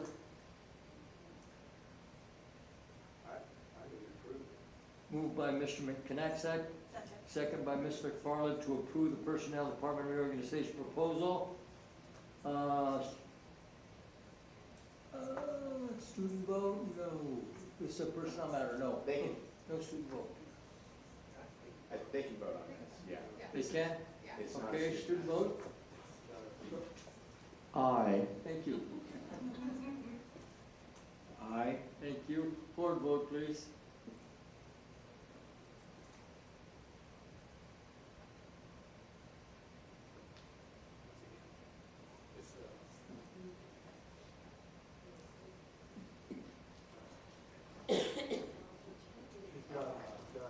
Motion carries 7-0. Oh, sorry, 7-1. 6-1. I didn't see the X there, apologize. All right, let's go to item OAI 4, Proposition 28, the Art and Music in Schools Funding Guarantee and Accountability Act waiver requested to the California Department of Education. Dr. Sally. Thank you, President Nava, members of the board, Mr. Young. The voters of California approved Prop 28 last November, providing ongoing significant amount of funds to school districts to provide additional supplemental visual and performing arts services. A requirement of the proposition as written is that 80% of the funding would be allocated to staffing or employee services, consultant services, and 20% will be allocated to things, supplies for those programs. The proposition does have a clause that allows for good cause that a district may apply for a waiver from the Department of Education. And the good cause that we are asking you to approve us to seek is that we unfortunately cannot find enough staff members. Our allocation, that 80% in Lodi, would be probably in the neighborhood of 40 to 50 staff members. They're not there. We'd like to ask the state to allow us to be released from that 80% requirement so we can spend that money on other supplies and resources for VAPA and continue to pursue, obviously, teachers and support staff for those programs. But right now, we just can't meet the requirement of the 80%. That money will continue to grow and roll over, and we're asking for a relief from that 80% with your approval. Thank you, Dr. Sally. Any comments from the board? How long, I'm sorry, Mr. Long. Yes, Mr. Porter. How long is the funding for? Is it annually or is it a It's annually, and it is until voters choose to change that, it should be ongoing. And the money is rolling over? It would roll over. So if we don't use it, we get to keep it? You would get to keep it. It would still be within that 80% category. Thank you. Any other comments from the board? I have a Yes, Ms. question. Long. Thank you, President. You said we can't find sufficient art and music teachers. Have we considered utilizing the same 80% that's allocated for it to just increase the salary so we can get the same 40 but give them more as being more of an attraction to be here? As far as a stipend, such as a special ed stipend or something, that would be something we could look into, but currently that's not written into the proposition in terms of that specifically, as far as that specific language. I mean, the challenge in California is statewide there are roughly 1,000 districts. Statewide, there were fewer than 800 arts credential issued last year to new teachers. So we ourselves could take 5% of those right off the table if we could get them to come to Lodi. But that would be something we could look at into and possibly negotiate that. So it would be something to consider. But again, even if we were able to do that, it would be difficult to utilize that 80% in such a manner. Thank you. Very difficult times, you know, when we need these music teachers and any other teachers, really. It's very important. Any comments from the board? I mean, from the audience, excuse me. Okay. Okay. A long time ago, we used to have a program called Artists in Residence. And I'm wondering if we have made any effort to find consultants who would be happy to come and do presentations in the classroom. I hardly ever do art anymore. I do math, I do reading, I do math. And I still have 1 and 2s. And these programs were great. They were wonderful, and it helped the starving artist community. And if you bring in a certificated teacher, you're talking negotiating preps, you know, for time where that person comes in and takes over if they're going to be a full-time employee. So I would suggest really looking into what we have in our community. There are artists in Stockton who would probably be very happy to come and teach. We have a kiln. We don't know how to use it because the one person who knew retired about 25 years ago. We'd love to use it again. I have these great things that the kids made, and they're tied in with ancient civilizations for 6th grade. There's plenty of things that we could do using an artist. And our kids need this, especially with all the pressure we put on everything else. Test. My schedule in April and May, we had 32 days of testing in a row. It's horrifying. Little art would be nice. Thank you. Board wishes. Yes. Oh, one more time. Hi, Mr. Nava. I keep coming back. So a few weeks ago, I was at UOP for a memorial service, and I spoke to the president of the university, and he spoke so highly about Lodi's work with the summer program.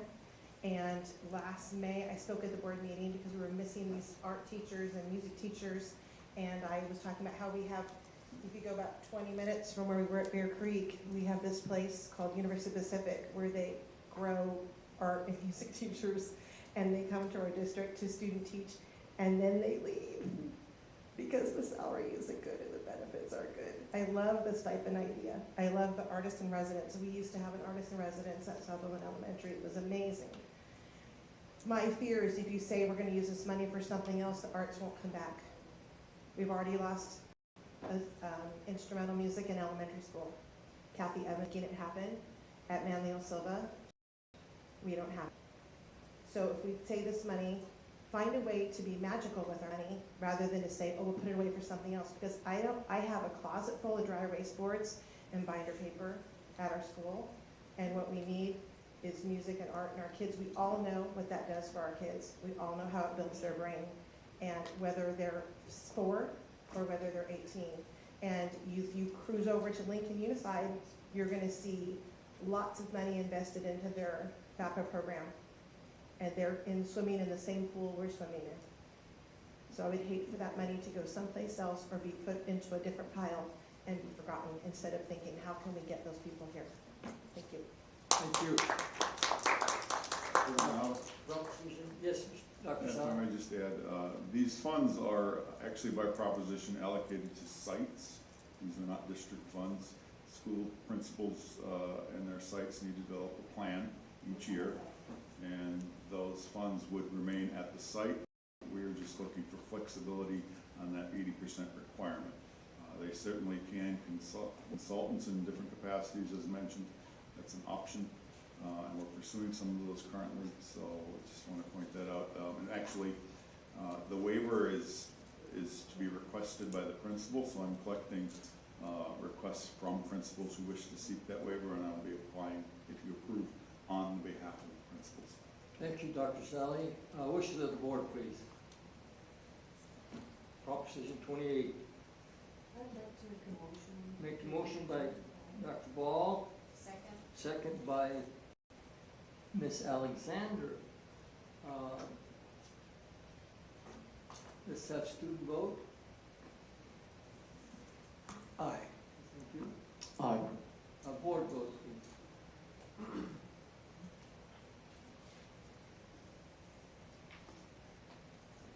Motion carries 7-0.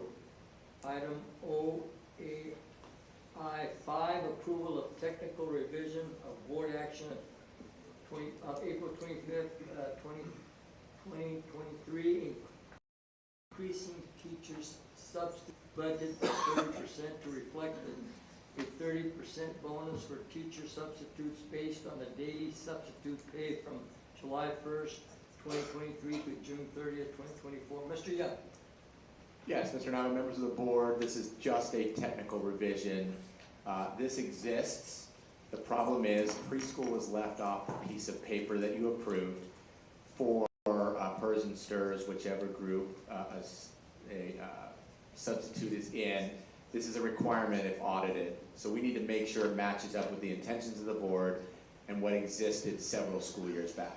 So that's just making sure it's codified on paper for that purpose. Thank you, Mr. Young. Ms. McFarland? Make a motion to approve by Ms. McFarland, second by Mr. Stroll. Student vote. Aye. Aye. Let's have board vote, please.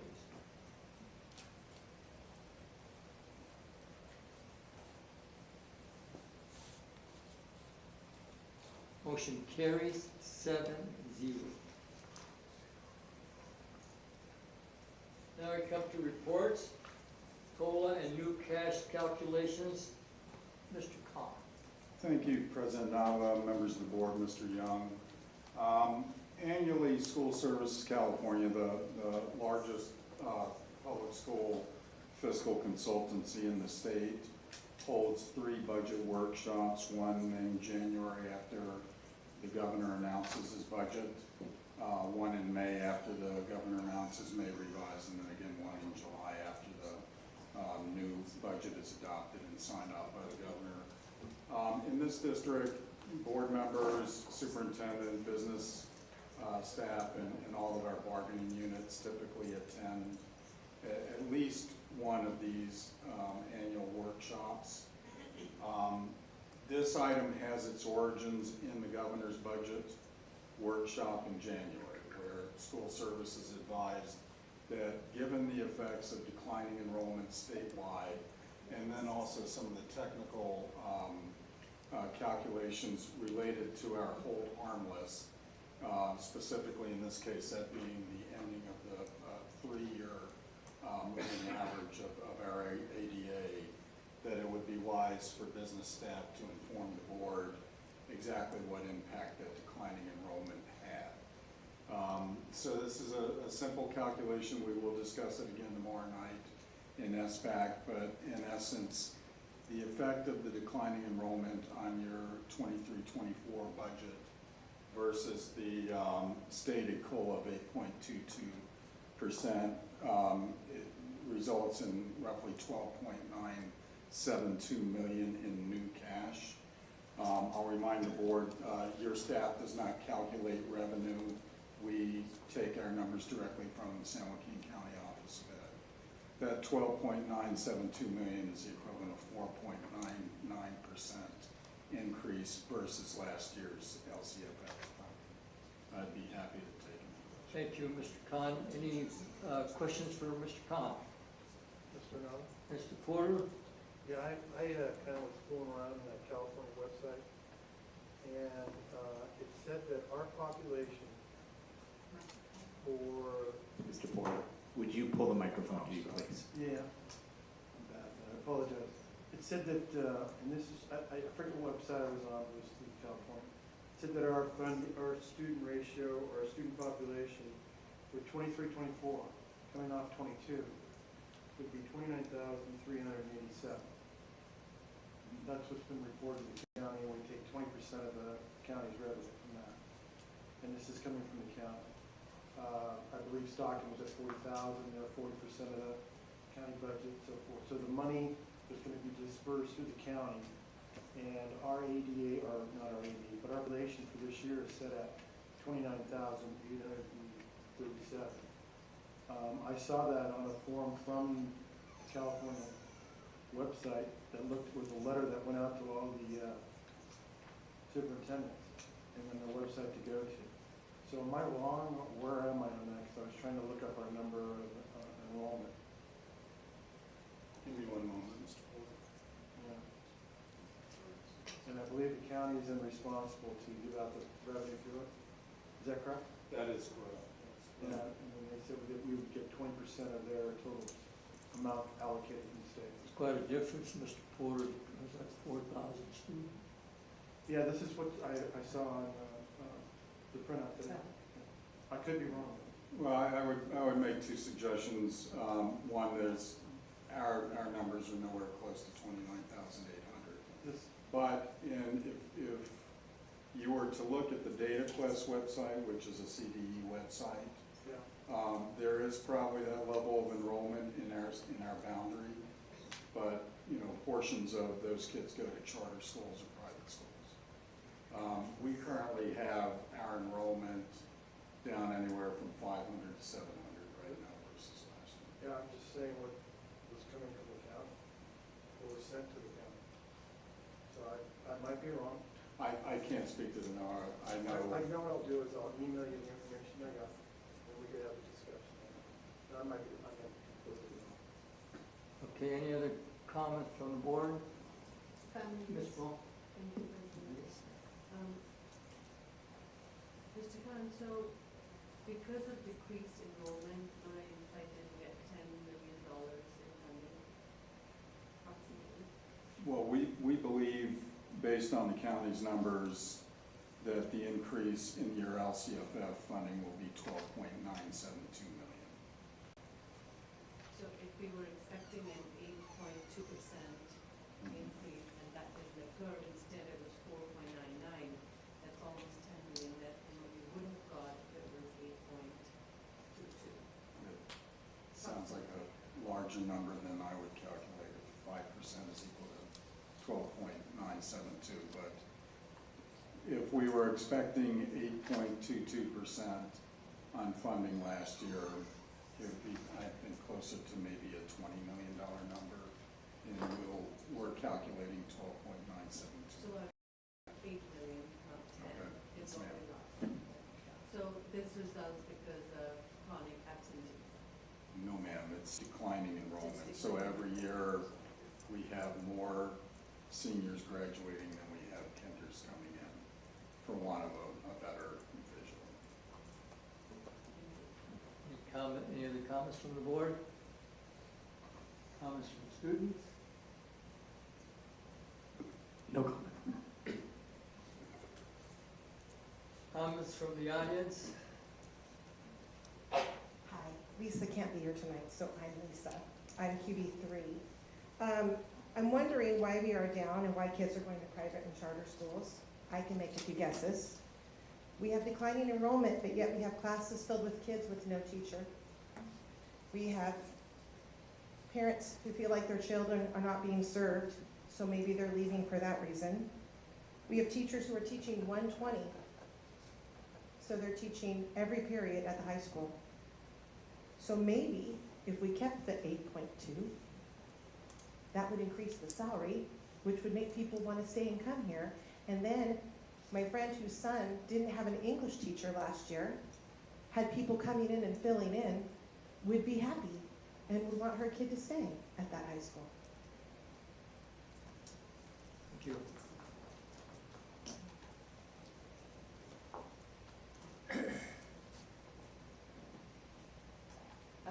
So for the decline in enrollment, I mean, that's a big number. And do you guys really have to question why we have a decline in students? Because, people are leaving the district. There's no teachers, there's no paras, there's no CSEA workers in the schools to help with those students. And why is that? Because they're moving to other districts. Teachers and CSEA workers, the paras, are leaving our district to go to other districts. And so where are those students going to go? Parents don't want to bring their students into a classroom that doesn't have a teacher. Paras who are running the classroom but not being paid as a teacher, that doesn't make any sense. That's not helpful for the students. And basically, when there's no teacher and we're short on paras, we're just a glorified daycare. That's what we are. We are a free daycare for these parents. And that's not right.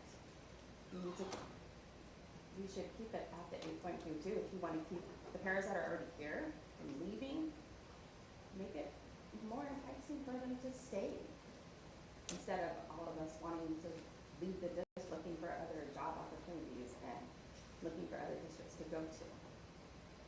Help keep us here. Show us that you're thinking about us, that you care about us, that we mean something to this district, to these children. Parents are upset. We're upset. Teachers are upset. Everybody's getting frustrated. And it doesn't make any sense on why you want to keep people being frustrated. Does that help anybody? No, it makes stress go up, and then people have health issues. And then we can't go to the doctors because we don't have the health insurance for it. So make it make sense for me. I mean, just do better. That's what we have to do. We have to do better. That's what we tell our students, right? Do better. We shouldn't have to be like that. We shouldn't have to be told to do better.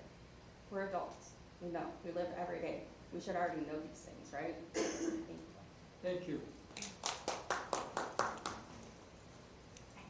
My name's Andrew Robinson. I do have special needs kids, so I don't know her. I don't know what school she goes to or works at, but thank you for coming up tonight. It is a pay issue, I can tell you that. You're losing students because the schooling has dropped. I believe on your own website, you rank 40th percentile in the state. That's not something to be proud of, and I wouldn't even want to put that on your website. When it comes to pay, the pay needs to be bumped up. You need to start figuring out how to do stipends or something else to attract these teachers so that they come here and they want to stay here, not come here and let me get my credentialing program done and I'm going to bounce and go to, I don't know, Elko, Rockland, whatever else is going to pay a lot of money more. The stability of the teachers also builds the stability of the district, which also, builds the stability with the children. And for my kid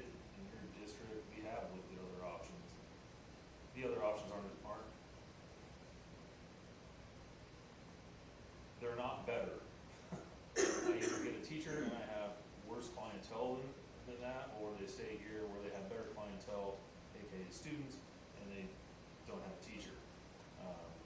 So if you guys can figure out how to get these teachers paid one way or another, it is really going to help the district all the way around. You're going to see longevity of people wanting to stick around.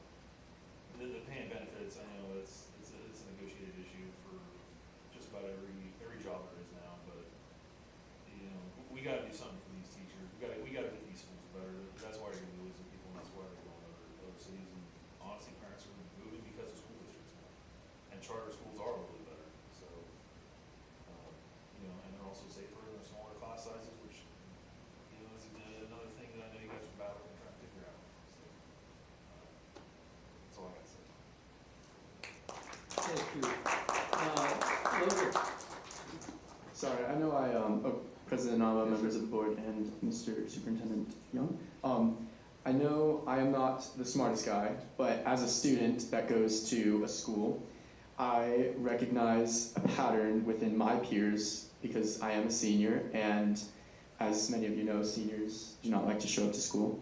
I don't think blaming solely the Board of Education is the right solution. I think there's many solutions. I think something that I recognize as a student is that the issue of chronic absenteeism, I hope I'm saying that right, starts at the home. And so a lot of the students that I know their situation is their parents do not feel, I don't know if this is not smart language, but they just don't care. And so we have these parents that once their student starts driving, they kind of just like, I don't know if giving up is the right word, but from the many students that I know that do not show up to school, their attitude towards education is that they do not care. They're not involved in school, they don't do sports, they just don't feel like, they don't feel involved, and therefore they'd rather work their job during the day or work more than one job or just make decisions, other decisions. So I think as a student, a pattern that I recognize within absenteeism is parents not making their children go to school because the children feel they have the choice and they just don't come to school. So that's all I have to say. Thank you, Logan. You will hear some report on chronic absenteeism by Dr. Sally Layton on the next one. Ms. Eberling? Again, I wasn't planning to speak, but this is a huge issue.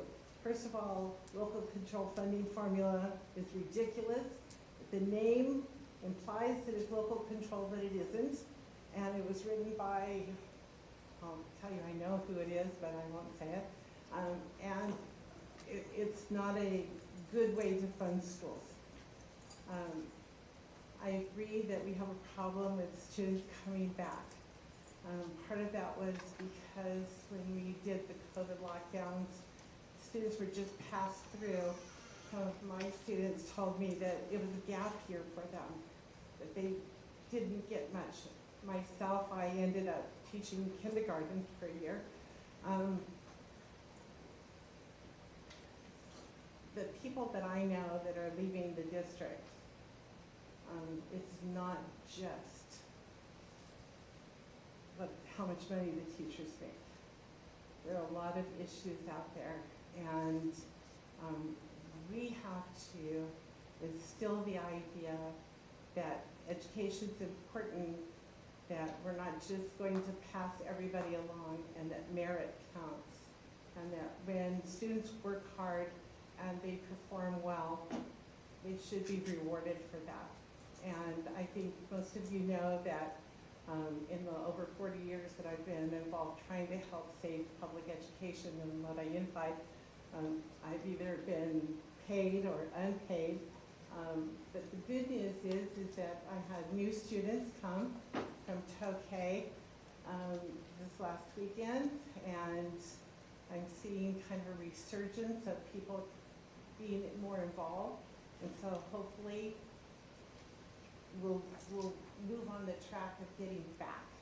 And we can't just keep blaming the local school board, because a lot of our issues come from the state, and they also come from a really powerful group that has set a lot of policies regarding education.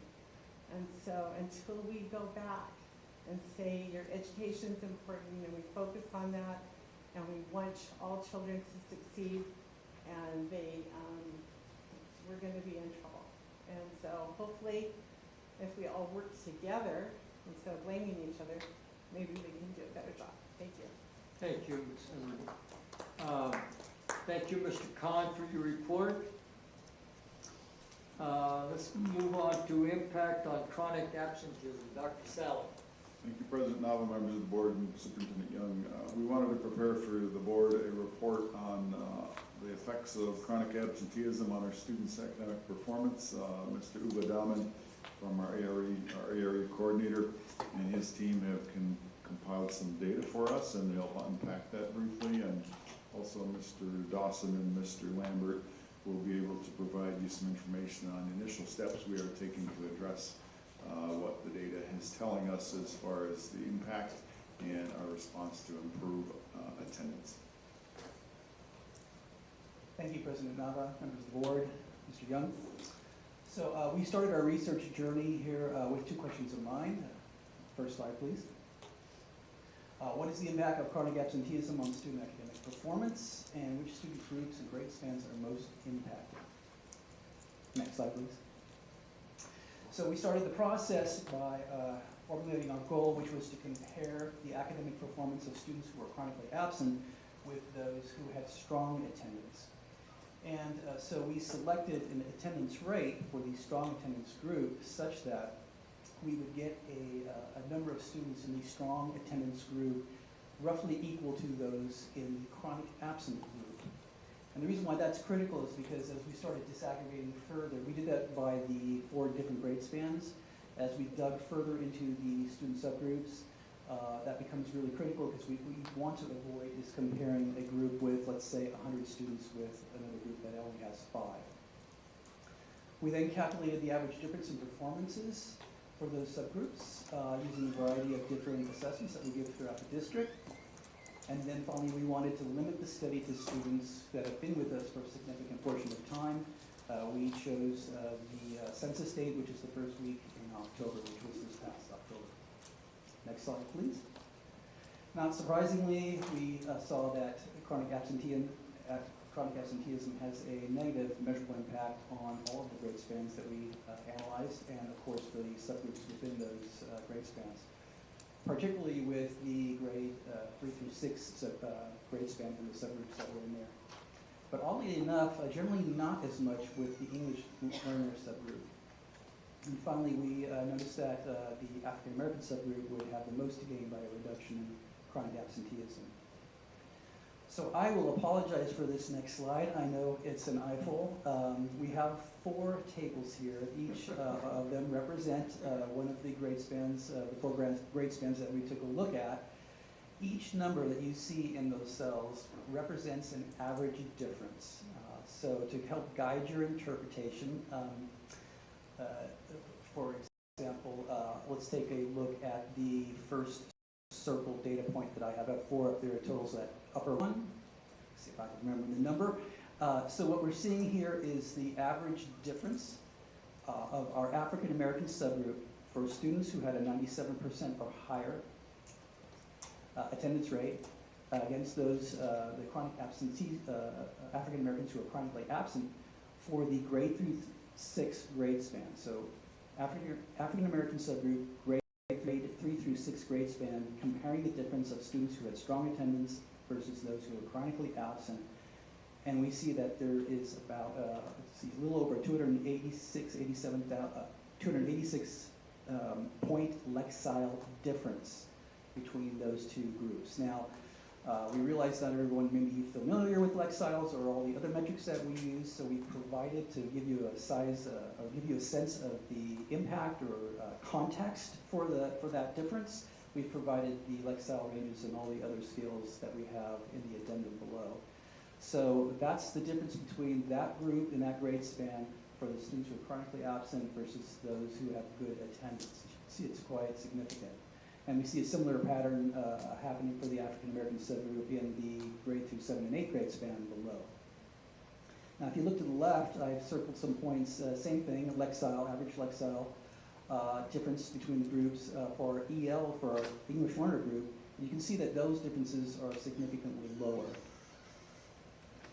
So a lot of data here, a lot of things have been going on. Along with those, there have been a lot of action steps that have been occurring while we've been analyzing all this data. So at this point, I'd like to hand it off to Mr. Lambert and Mr. Dawson, who will discuss those action steps. Good evening, President Nava, members of the board, Superintendent Young.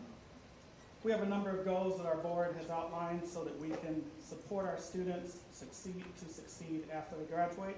Reducing chronic absenteeism is key to this effort. We know the importance of our students attending school every day on time, and so we're working together as a district to develop and implement systems of accountability and support to decrease our district's chronic absenteeism back to pre-pandemic levels and well beyond. Each September, we recognize our students' Attendance Awareness Month, and we hold various attendance challenges to encourage our students to attend school every day on time. Our public information officer worked with our sites to do a thought exchange to look at what challenges our students would utilize to help them to attend school and encourage them to attend. Our principals are doing Sunday night messages in which they'll send out newsletters to highlight all the activities and events that are going on each week within our school district to help support our students with a welcoming environment and engage them within the school environment. We have attendance advisors. Last year, we had 12 attendance advisors, and this year we've increased that number to 15. We have the RAWE Truancy Dropout Prevention Program, which is a system of comprehensive and collaborative platform that implemented to help support students' attendance and improve students' involvement in school. Our attendance advisors use this program and work with our parents and our teachers and our staff to hopefully work with our students to improve their chronic absenteeism. Thank you, Mr. Lambert, President Nama, members of the board, Mr. Young. Some additional steps. Last February, all schools participated in Kindness Challenge. We're going to repeat that again this coming February 2024. That was very well received. Along with that, we are providing opportunities for students, parents to engage in social media safety presentations. Again, a lot of them took place in the spring of 2023. Some are taking place right now. Many of our schools continue their PBIS journey of positive behavior intervention and supports.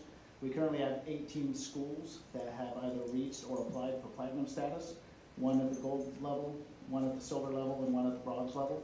And I'm out of sites today talking to a principal, and she was talking about how her kinders knew what their PBIS positive behavior expectations were, so the message is getting out there.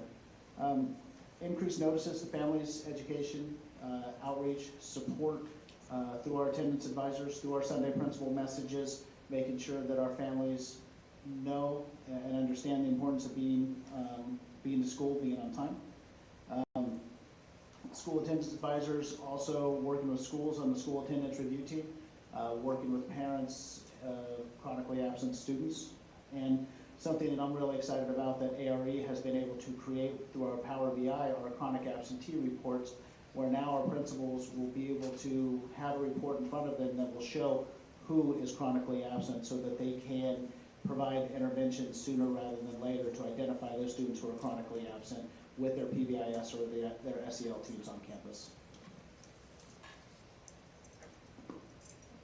And there is several other slides with some details, some support documents that we just put for your reference. Are there any questions?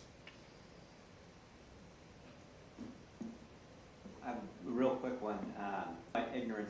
What's the raw weed? Just like in 5 simple sentences. It's a comprehensive platform.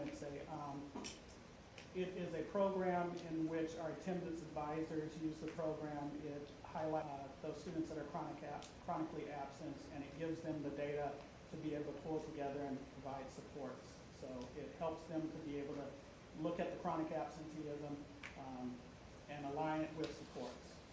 And so our advisors use that program to work with the families. Spot the target, so to speak. All right, thank you. Any questions from the board? Sherry, Ms. Ackerman? I'm just curious on the levels, the 18, the recognition for the PBIS. What grade levels are the platinum, the gold, if you can just kind of give me a general idea? Most of our platinum are at the elementary level right now, and the secondary schools have been working toward that. But most of the platinum are at the elementary school. I have a printout on my desk. I just don't have it with me. And are all schools implementing PBIS currently? Yes, it's been a district-wide initiative or goal going back several years. I believe all schools have many levels of PBIS in place. Some have done better than others, as evidenced by how many have reached platinum status. Because we're looking at less than half that have reached this level, correct? About that? Yeah. Yes. Thank you. I have a question. Are you working with staff members on attendance? I'm just experienced from my experience as an educator. I know that the people that are in my classroom are missing. As the teacher, staff has the responsibility to go in further and check and see if why they're missing? Yes, that's been a lot of the conversations we have had with our principals. I think at the elementary level, it's a little bit easier when you have one class, they know who's there, who's missing, and then would be able to reach out to the families to make those phone calls and make those connections. I've been working with our secondary principals to be able to use the Power BI report, to be able to work with their teams, to be able to identify who. So yeah, that's happening. That's happening in one way or another. My experience has been that the root of this absenteeism has to do with a lot like with the parents.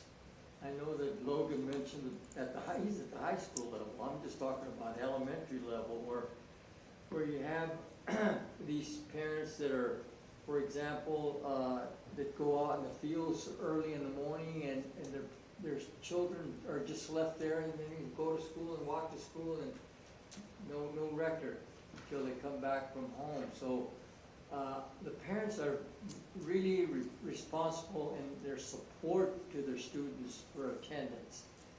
Are we doing anything with that right now? I think that's one of the big pushes with the attendance awareness challenge in September. That message out there, continue to get that message out there to our families, be it at the school site, through classroom, through attendance challenges in the classroom, through social media channels, to be able to get that message out there. Okay, Ms. Ball? Thank you, President Nava. Thanks for the presentation. How are we going to measure in the subsequent years what difference these action steps have made, positive or negative either way? And also, in addition, second question, are we going back to the drawing board every few years, or are these action steps something that we can carry on for a while? With regard to measuring, we will continue to use the academic measures, the district-wide assessments that are standardized that we're doing across the different grade groups. Those will be our primary measuring points. And we'll be able to track that, and we'll be starting to add longitudinal data as well, so we can see over time how things have been moving.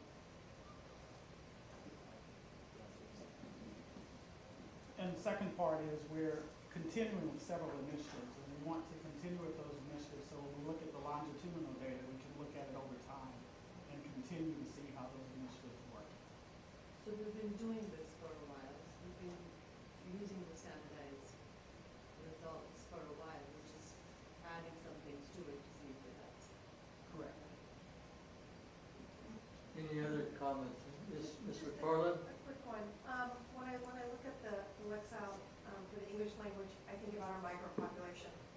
And And I know with the Stockton schools that I represent, there are schools that when November hits, thinking of one school in particular, almost half of their student body is gone.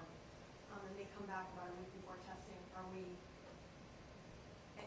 Any insight you can give us there, or is that in the works? Because our micropopulation worsening that we're doing enough to keep them here, or at least use the influx of funds that come in to get them up to speed?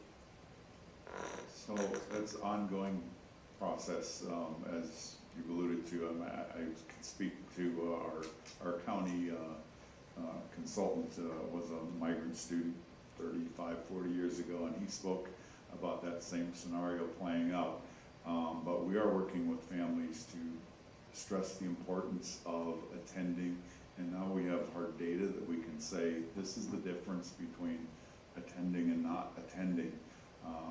There are some anecdotal stories of families that are, the student isn't going back for the full winter, they're staying with an auntie or somebody nearby. In fact, the migrant camp does shut down in the winter, so they do have to leave, but we have found some instances where families are making some accommodations to at least keep their students here, or hopefully some of their students. That is an ongoing tactic, and it is a bit of a challenge that's sort of beyond our control, but the message is that school's a good place to be. We're going to be here to help you feel comfortable and safe. And I'm also just thinking this is a sort of off topic here somewhat, but years ago there was a gentleman named Harry Wong. He spoke widely at education conferences and new teachers, and he had data. I don't have it at hand, but I could dig it up if I look for it. And in his research as a teacher, he taught for 30 plus years. He took some personal data, and he determined that just greeting his students at the door increased their attendance and their academic performance. Just greeting them at the door, which costs nothing and takes no time. And that's sort of a PBIS action that we're pursuing as well with these PBIS initiatives as well. So we can control what we control while we have them. They've got to like to be where they're taught. And if you don't have them in the classroom, we're in trouble. Because this is where our little scores in reading and math and all that occurs, because those people can't educate them because they're not there. But that's the objective here. Any other questions from the board? Yeah, I just have a question on the chart. iReady chart. I'm trying to figure it out, and I'm not that smart. You always say. No, I'll let you know. I'm looking at the iReady reading scale, and so I'm looking at grade K, and maybe you could help me out here. And then it slides over to grade 3, green. What numbers are we looking at here? Numbers of students. Because your scale is set up, I'm assuming that there's part of, okay, this is just me, X and Y, right? Grade K, you have some students reading at grade 3 level, is that correct? Correct, that would be the range. That is the range. Mm-hmm. So if we go all the way down to grade 12, we have students reading at grade 12, right? Correct. Mm-hmm. But it appears, based on your reading, we don't have any numbers of students that are reading at those levels, because your boxes don't represent numbers. Right, so these are the ranges provided by the vendor, and they just provide the ranges for how students are grouped. We provided these so that when you take a look at the chart, the main chart, that first with all the data in it, those provide the average differences, so you can use that as a sort of a sense of the magnitude, more of a context of, well, if I see a difference of 100 points, is that good? Is that out of 500? Is that out of 5 million? You know, we provided this as context. You're right. Because you haven't given me any numbers. We haven't given you any end sizes. We do have that data, by the way. Yeah, because if I could read, I mean, I read this, but it shows me, okay, great, there's kids in kindergarten, or grade K, that are reading at 3rd grade level. Awesome. How many? This particular graph here does not show. I'm talking about already reading Right. This is only intended to show if a student is in a particular grade is reading at a particular level, this is the level where they would be at. You can't have one kid at grade 3. Again, it's strictly meant to be for, so if a student scores 500 on the Lex range or on the iReady, where would they be? Well, if they were in grade 3 and they scored 400, this is where they would be. So then when we go down to grade 12 on reading, you top out at 12, right? You can't go beyond that. Right, the program doesn't go beyond grade 12. So the highest iReady score that you would conceivably get at grade 12 would be 800. But yet your level in, what is that, orange, brown, I can't make it out. Colorblind, red. That increases as we go through each grade.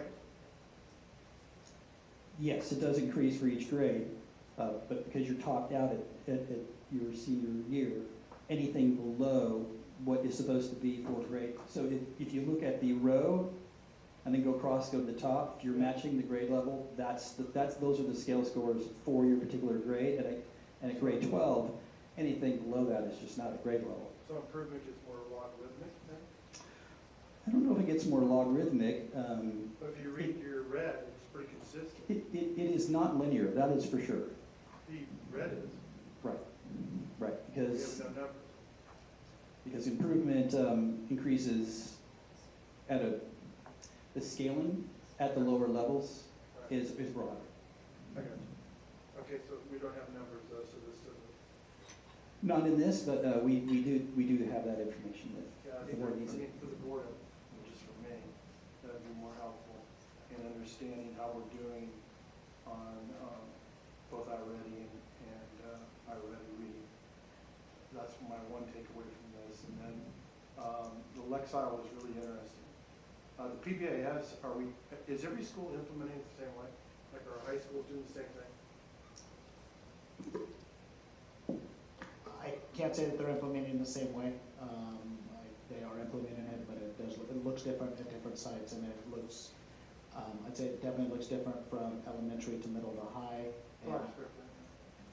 And I would imagine it would look different from high school to high school. Don't you think if we were going to, this is just me, I'm a high school guy, that we want to do the same thing at every school so we can see how we're doing? Because if you have one school doing one thing, one school doing another, how do you know who's doing better than the other? It just seems consistency is lost here. And if we have all our elementary schools, each school doing their own thing, a student is a student. Just like I was talking earlier, rules are rules. I don't care what level you are. So the PBIS thing, I've had 38 years of teaching. I do believe consistency would be great across the board at high school, middle school, and our elementary. That's for you guys to figure out.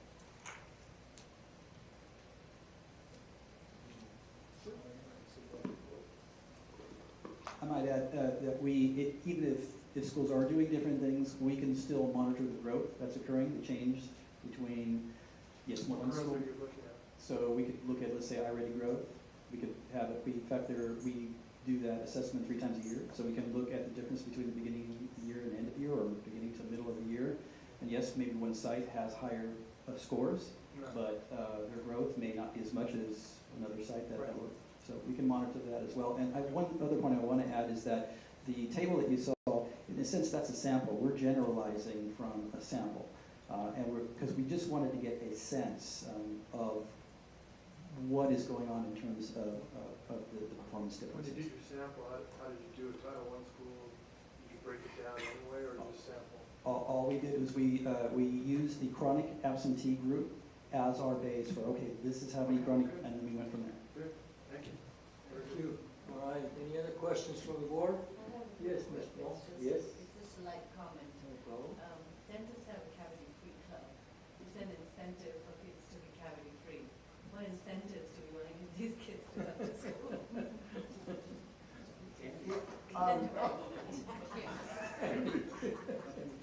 Most schools, as part of their PBIS, will have rewards for perfect attendance, for improved attendance. There are different funding sources to offer rewards. There are limitations to what can be done, but schools will have that in place. And part of the conversations we're having is we want to recognize kids for perfect attendance, but we also want to recognize kids for improved attendance, because it's important to acknowledge somebody who is doing better when we ask them to do better. Student questions. Any questions for our board here, or group? I just would like to make a comment. What you said, Mr. Dawson, like McNair, what we do is we do SOAR. I believe that's our PBIS program. And every semester we do a SOAR awards ceremony. So students who have improved their attendance or have excelled their grades, like they started from down here and then they went to up here, we give them a little brunch, and like we recognize that they're showing growth and that they're improving. And I believe that the PBIS program for McNair works well, and I hope that over the years it improves. But I'd like to make a comment, and it goes with the absenteeism. Does your guys' like method record like the kids who missed school because they missed transportation or weren't receiving transportation? Because there were a lot of concerns made from the teachers here tonight that there are issues, and it has been ongoing for a long time now. There are kids who miss school because of the transportation that they don't receive. So, Yeah, great question. We basically pull the information out of our student information systems, which basically marks if the student was absent. That's what we did. So we did not pull by reason. We used the same methodology for grabbing that data that the state of California uses to calculate its chronic rates as well. So. okay. And so, yeah, and another comment I'd like to make is the safety for kids. Like I know that there were instances at McNair where I didn't feel safe, and I missed school. I didn't go. My parents didn't feel safe with me going to school, so they're like, "You're not going." And so, you said as well that counts as well to the absenteeism. Yes, an excused absence is considered absent, so it does get included in the study. Okay. All right. I hope that your guys' action steps really push forward to improving the kids' safety here in our district, and hearing the kids from Lodi High, right? Lodi High speak about how they don't feel safe, and some of them, personally, if I like I said, if I don't feel safe, I'm not going to school. And I hope that your guys' action steps really aim to improve the safety and make the well-being of the students improve. And I really hope that your action steps as well lead to sort of a spotlight on the transportation issue in our district and really get those kids to the schools. And maybe we'll see a decrease in the chronic absenteeism at some of the schools that are really under proportionated with their transportation. Thank you, Joseph. Logan? In many of the healthiest classrooms that I've been in and the healthiest environments of classrooms I've been in is teachers who want to be respected like they're adults and students who are respected like they're adults. So from freshman to senior year, if a teacher is a real human being to you, I think that really, for me especially, I had a chemistry class that was insanely hard for me, and every day he was at the door to give you a fist bump or a high five, and it really changes the atmosphere because he also had a rule that if you were absent and that door was closed, you would get in a lot of trouble. And so I think it's the respect that goes both ways. So the district, I think, has a lot of capabilities to do a lot about it, but it also starts with the teachers about what they do in their classrooms, that if students want to be there or not. So I hear Lodi High's comments about if they don't feel safe and all that, and I don't know much about that being at Tokay, but I do know that if a teacher respects the student will respect the teacher, and that really does help when it comes to going into the classroom. Thank you, Logan. Ms. McFarland, you have a point? I just have a quick question. I'm assuming, which is probably my biggest mistake here, that absenteeism, you're looking at an entire day.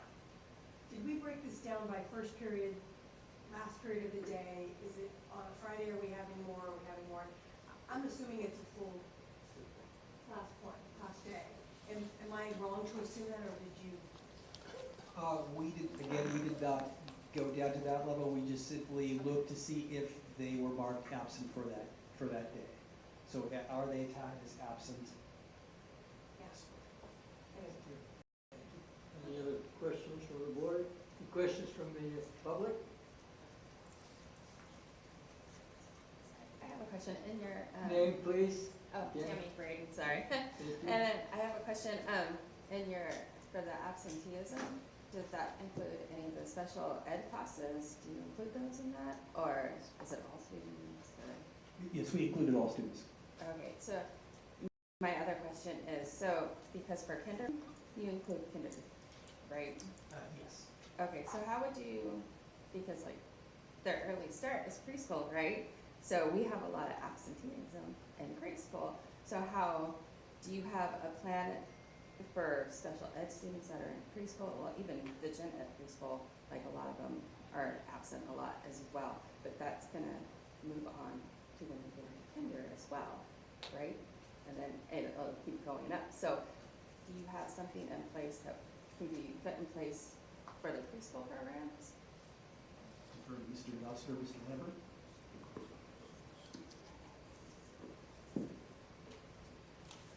The preschool programs, we're looking at the same activities that we're trying to support our students in the preschool programs, along with our attendance challenge, the PBIS, and having our teachers to support. So it's the same activities, preschool, TK, kindergarten, all the way through 12th grade. Sorry, can I have a follow-up question for that? So like, I know for Head Start and state preschool, if they don't have the staff for the students that they have, say if they have 25 students, but if they only have one staff, they're only allowed to take so many students. So do you count the ones that are not able to come because of staffing issues? Do you count that as an absenteeism? Any absence that's recorded in Aries is an absence, whether it's excused or not. Go ahead. And the lowest grade level that we looked at was kindergarten, so we looked at preschool or TK, so it was kindergarten, K through 2 was our first grade span. Thank you. Thank you. Any other questions? Any? Hi, Ansuela Garcia. Mr. Porter, your question, or your comment about PBIS being kind of the same, I think every school has a culture, and so the PBIS, we kind of look at our school culture when we do develop that. Joseph, I wish I could say I was your teacher, because you asked excellent questions, you make excellent comments. And Dr. Solly was talking about Harry Wong, and he talks about greeting kids at the door, and it's all about relationships. If you've seen the video, every student needs a champion, every child needs a champion. If they don't feel safe, if they don't feel welcome, when I started teaching 34 years ago, we had a huge influx of kids from Southeast Asia, and I put up things in my room in different languages. I found my Cambodian aide and had him write things in Cambodian. I found my Vietnamese and had him write things in Vietnamese, so the kids were welcome. I brought things for their culture in. They felt welcome, they felt acknowledged and included. I learned about their holidays. I learned about with their families. I learned where they came from, why they came, right? Some had horrific stories. We're still building relationships. It happens in the classroom with the teacher, building relationships, and with the counselor. Every year at my school, for I don't know how long we've had a different counselor. Sometimes we get them changed mid-year. So a kid who has chronic absenteeism builds a relationship with the counselor leaves. We had a great one who was bilingual, Mr. Nava, and left to go to another district to get more money. And so we had 2 counselors last year. Actually, we had 3 counselors because we had 2, and they don't come on the same day. And then we got the new one, and then she left, and then we have a new person who I'm sure is lovely, but she's only there part-time. So we need that support staff to help support those kids that aren't coming, maybe because they're afraid, maybe because their family's not there to get them to school, but we need those counselors to do that too. Thank you. Okay, thank you very much. Thank you for your report, Dr. Sally and Mr. Dawson. All you people, good. All you got. All you got. All you got. All right, let's go on with our agenda. Mr. Khan, propose accounting reorganization. Thank you, President Nava, members of the board, Mr. Young. I'd like to introduce your Senior Director and Controller, April Wars, to discuss the impact that 2 GASB or Government Accounting Standards Bureau changes that had on her part. Thank you very much, Mr. Khan. Good evening, President Nava, members of the board, Mr. Neil Young. I'm here reporting to you this evening the proposal for accounting reorganization to help address the increasing accounting needs due to the implementation of GASB pronouncements 84. We have the 84, 75, 87, and the most recent one is 96. So can we, next slide please. So over the last 6 years, the Governmental Accounting Standard Board, which is the accounting regulatory board for governmental agencies, have released about at least 2 dozens of accounting standards pronouncements. And 4 of those pronouncements apply to the financial activities that we typically have in a school district.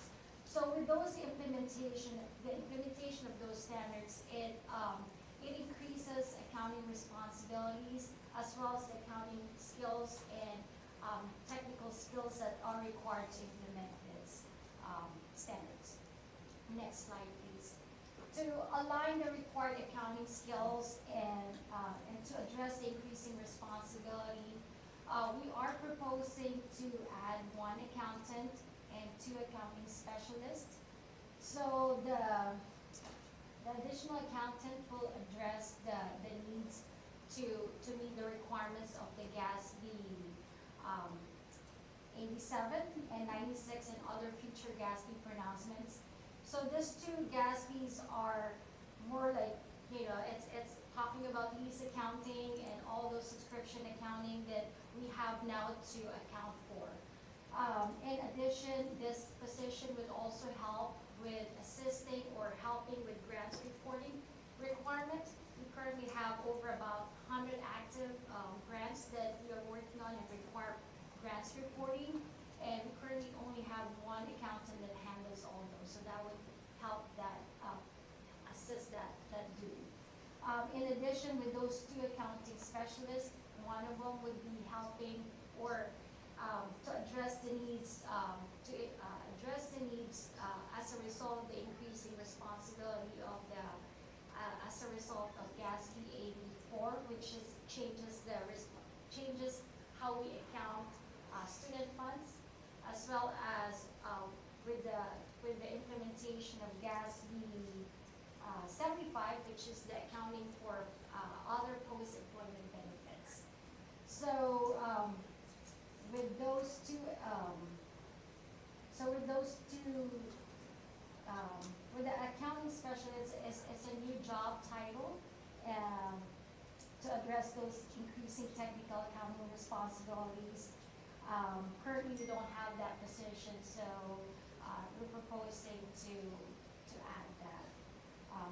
So with this additions, some responsibility will shift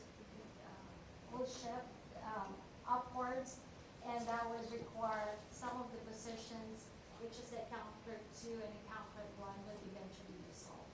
So if you look at next slide please.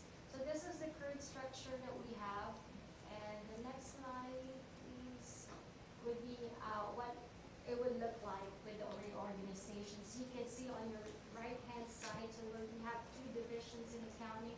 One is our accounts payable and ASB side.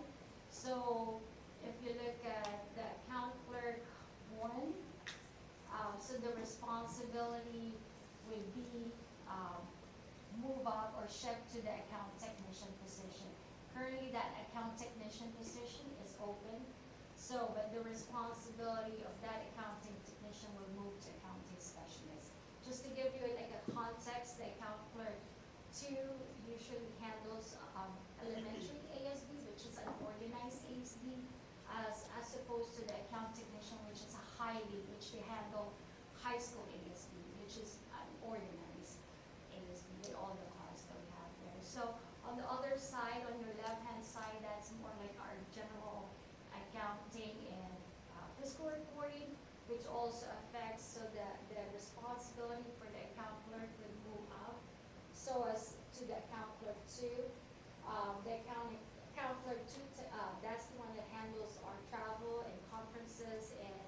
reimbursement will move up to account technician. And then the account technician who currently handles our retiree benefits, which is the post-employment benefits, would be switched to the account specialist. So, next slide, please. Fiscal impact, with this, we're looking at about a net increase of 32,000 on the general fund. With student activity, adding that one accounting specialist for student funds, and also another one for Fund 68, which is our retiree fund, which is about 100,000 each position. In essence, the cost will be aligned in the work performed. So that is it. That concludes my presentation. I'll be happy to answer any questions you may have. Thank you. Thank you, April. Any questions from the board? Mr. Port? What happens to account clerk 1 and account clerk 2? So currently, the account clerk 1 is open. So that position isn't doing it. So we have a sub doing it right now. So the person who used to be in that position got promoted, and it's a less than 260 position. So we're having issues finding a person to fill that position. So we have that turnover on that position as well. So that's currently open, and we have a sub doing that. And the account clerk 2? Account clerk 2 is currently filled. However, that responsibility is currently doing elementary at ASB. So with this reorganization, it's going to shift to the account technician. So it will be reclassified from account clerk to account technician. So adjust to the needs. Account technician. To adjust to the needs of the GASB 84. But you don't have any openings in account technician. Okay. So we do have openings, sorry. With that, so on that side, our high school ASB is currently open, and that's the one that also that's another thing. And we, with this new school year, we're trying to support our students. I know clubs and so we know it's going to pick up pretty quickly. Sports are about to start, so we really want we're hands on deck trying to support our high schools with that, and not only high schools but also elementary. But it's going to pick up with all the field trips, with all the club activities. Right. So it's coming. How long is the directives come from? Is it federal or state? And this is so this directives covers the whole governmental accounting. So that's when did it happen? So it's within the last 6 years. So we have to kind of watch and see. So we've been doing this stuff. We have been doing some of them, And now we have a decline in enrollment, so why do we need to add positions?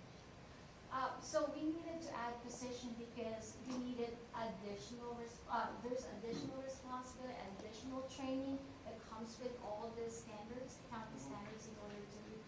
Currently, we don't have we need those positions in order to adjust and meet those requirements. Can we reclassify people from CSCA? Most likely that's what's going to happen. So we have some current employees that have the abilities, but they would need additional training, which we would more than happy to provide, but we need to adjust those responsibilities. So we're not bringing any new people in, we're just going to adjust? Most likely, This is based on, just so I can get it in my, so they have more responsibility. Correct. And we want to pay them more for that, and I'm all for that. Right. And we have people that get the training that we have here, so we're not letting anybody go. No, absolutely, that's correct, Mr. Porter, yes. Okay, that takes care of all my questions. Yeah. Ms. McFarland? So I'm trying to wrap my head around when you said the requirements for managing the self-insurance fund, but yet we're adding an accountant. How do those two, I understand there's new terminologies, so how do those two overlap? Because to me, the self-insurance fund, you've got people that are appointed and certified in the insurance world that do that within staff. So I'm trying to figure out how that equates into accounting, because payables and receivables are straightforward for us lay people that don't do accounting daily, right? But when you look at the workers' comp, there's different life licensing, so how is that affect, I'm not following that. That's a great question. So, so I'm here to clarify that. So there's two, right now we have two insurance funds. So right now we have the workers' comp risk management part of insurance. This one is, it's our other post-employment benefit, which is our retirement funds, our retirement benefits. So we have a person that kind of like administer, similar to the ACTA, right? But our retiree we also manage that, and that's governed by the GASB 75. There's certain requirements we have to do. But we have a person that's currently helping and dealing with, retiree benefits, management, and everything. But we're unable to, right now, fully implement, the requirement because we need that little adjustment to the job description, the job responsibilities. Does that answer? No, not really. Okay, so but I appreciate that when you say standard requirements for managing self-insurance fund, you're talking to self-insured license, or you're talking to management of the claims, or you're talking how they're paid out. That's the part that I'm not getting, because the claims person would create the formula based on a judge ruling or what have you to pay it out. To me, the accounting people would pay with for lack of a, not to be disrespectful, you pay what you're told based on what the judge says or the claim bears. So I'm not quite following how the standard requirements, are they being licensed in those fields? No. So let me clarify. So that is self-insurance, really specific. Yes. That really specific to our post-employment benefits, the other post-employment. So there, in our district, some district may not have a self-insurance on their retiree fund, but in our district, it's set up as a self-insurance fund. I'm not sure, but if you're one of the retirees probably getting those cap check, you're still enrolled with the retiree benefits if you're qualified.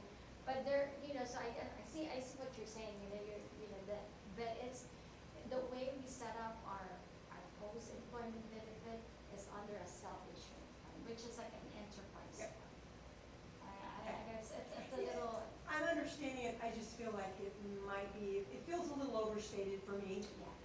Because I'm not going to pretend to understand the accounting world. And so if we need specialized people to understand the background of how to perform the accounting duties, I understand that. So thank you. Okay, April, the proposed accounting structure will have this accounting efficient. It would be efficient. And we are hiring from within, which makes it a plus. Yes, I'm as long as we're handling everything and we're doing it the right way and efficient and first class, I'm all for it. And we are hiring from within, so I'm more for it that way. Thank you. Any other questions from the board? Okay, questions from the public? Thank you. Okay, go ahead. Sorry, I didn't just make it up. Okay, Desiree Wise, CSEA. Thank you, Mr. Nava, Mr. Young, members of the board. Ms. Suarez, did I hear you say something maybe a little differently than what we had spoke about? Did I hear you say that the individual who's currently holding the account clerk 2 would be reclassified? Yeah, I believe that's what I said, right? Okay.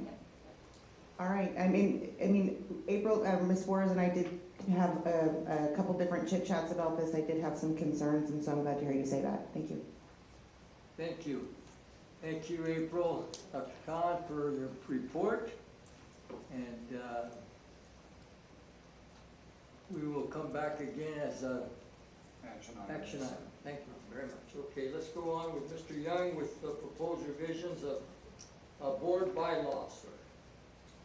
Yes, Mr. Nava, members of the board, as we begin this process of updating board policies and bylaws before you, we have quite a few board bylaws that need to be updated, and so I will take any questions that you might have regarding those, but these are updates that have been recommended from CSBA specifically, and we are bringing those bring them up to date.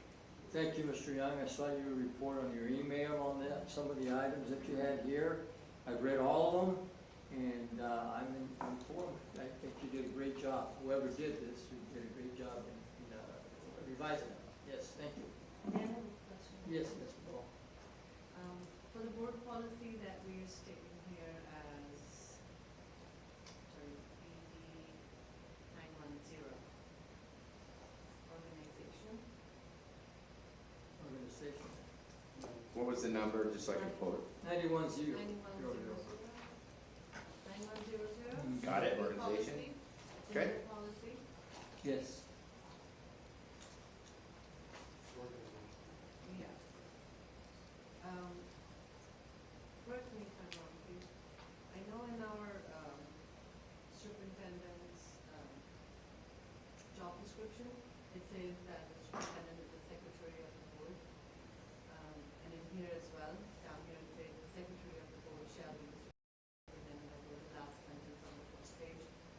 Is this something that we will make, does it need to be placed in the minutes to make sure that it doesn't go in as a voting position at any point, and it just stays as a secretary of the board, as a non-voting position? Yeah, thank you, Dr. Ball. Being the secretary of the board is certainly different than being the secretary on the board, and therefore there is no voting rights, nor will there ever be, because this is not an elected position. However, we can reflect that in the minutes, that this is in fact being the secretary of the board, and being that Michelle is part of that secretary of the board, it seems appropriate that she would be the one to codify that in the minutes. In the minutes sounds great, thank you. Thank you. Any other questions from the board? Any questions from the public? Thank you, Neil, for these board revisions. We have one more coming in for Dr. Sally, a proposed revision of Board Rule 131 2.2. Thank you, President Noddle, members of the board, and Mr. Young. This is brought back to you from our June meeting when the board directed staff to meet with our certificated librarian staff, which we did upon their return after summer. And we presented to them some changes to the policy, largely based upon the California School Boards Association model or template. They brought to us some of their suggested modifications as well. We had a long discussion and a really good meeting in the superintendent's office, and we have before you the proposed change or modifications.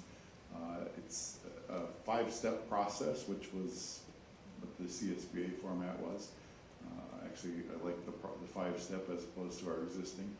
It identifies the process from complaint filed through working its way into the superintendent's office and a review committee being convened, and through the appeals process to the board at the last step.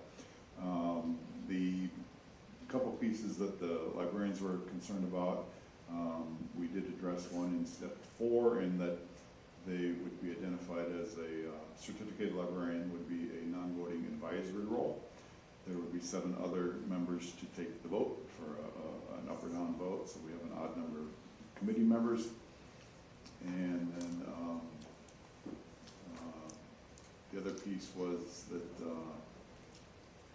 what was that other result I was going to mention, but I think it's a concise plan following these 5 steps through the appeal process, which would be the last step, and it would be appealed to the board. Thank you, Dr. Sally. Any comments from the board on this 113.12.2? Okay. So, Ms. McFarland? Yes. The only question that I have is if there is a complaint on a book, say in a library, I'm not talking classroom setting, is it pulled in question if it goes up the chain and it goes through the process, which I understand? Is it pulled from all sides or just the side with the complaint from the parent?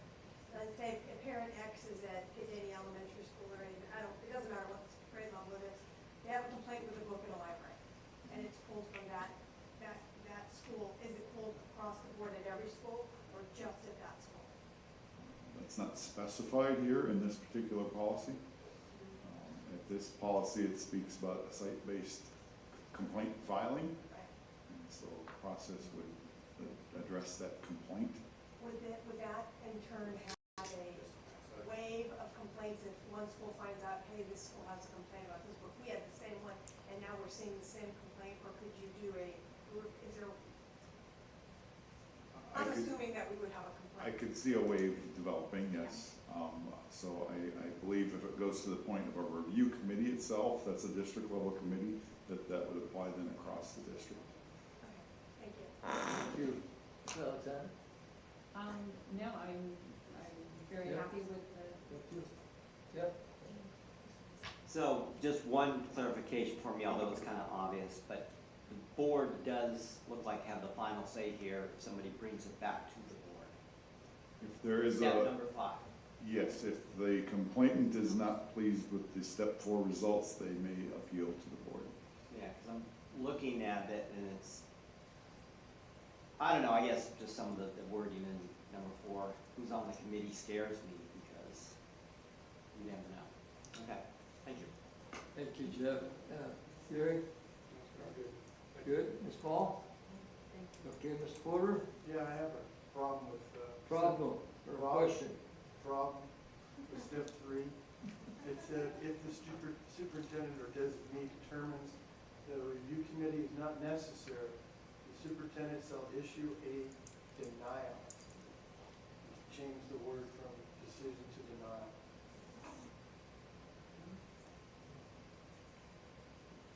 So I'm on step 3, and I'm in the last sentence. I'd like to change that word where it says decision regarding the complaint, we would issue a denial. So, can I ask you a question? Of me?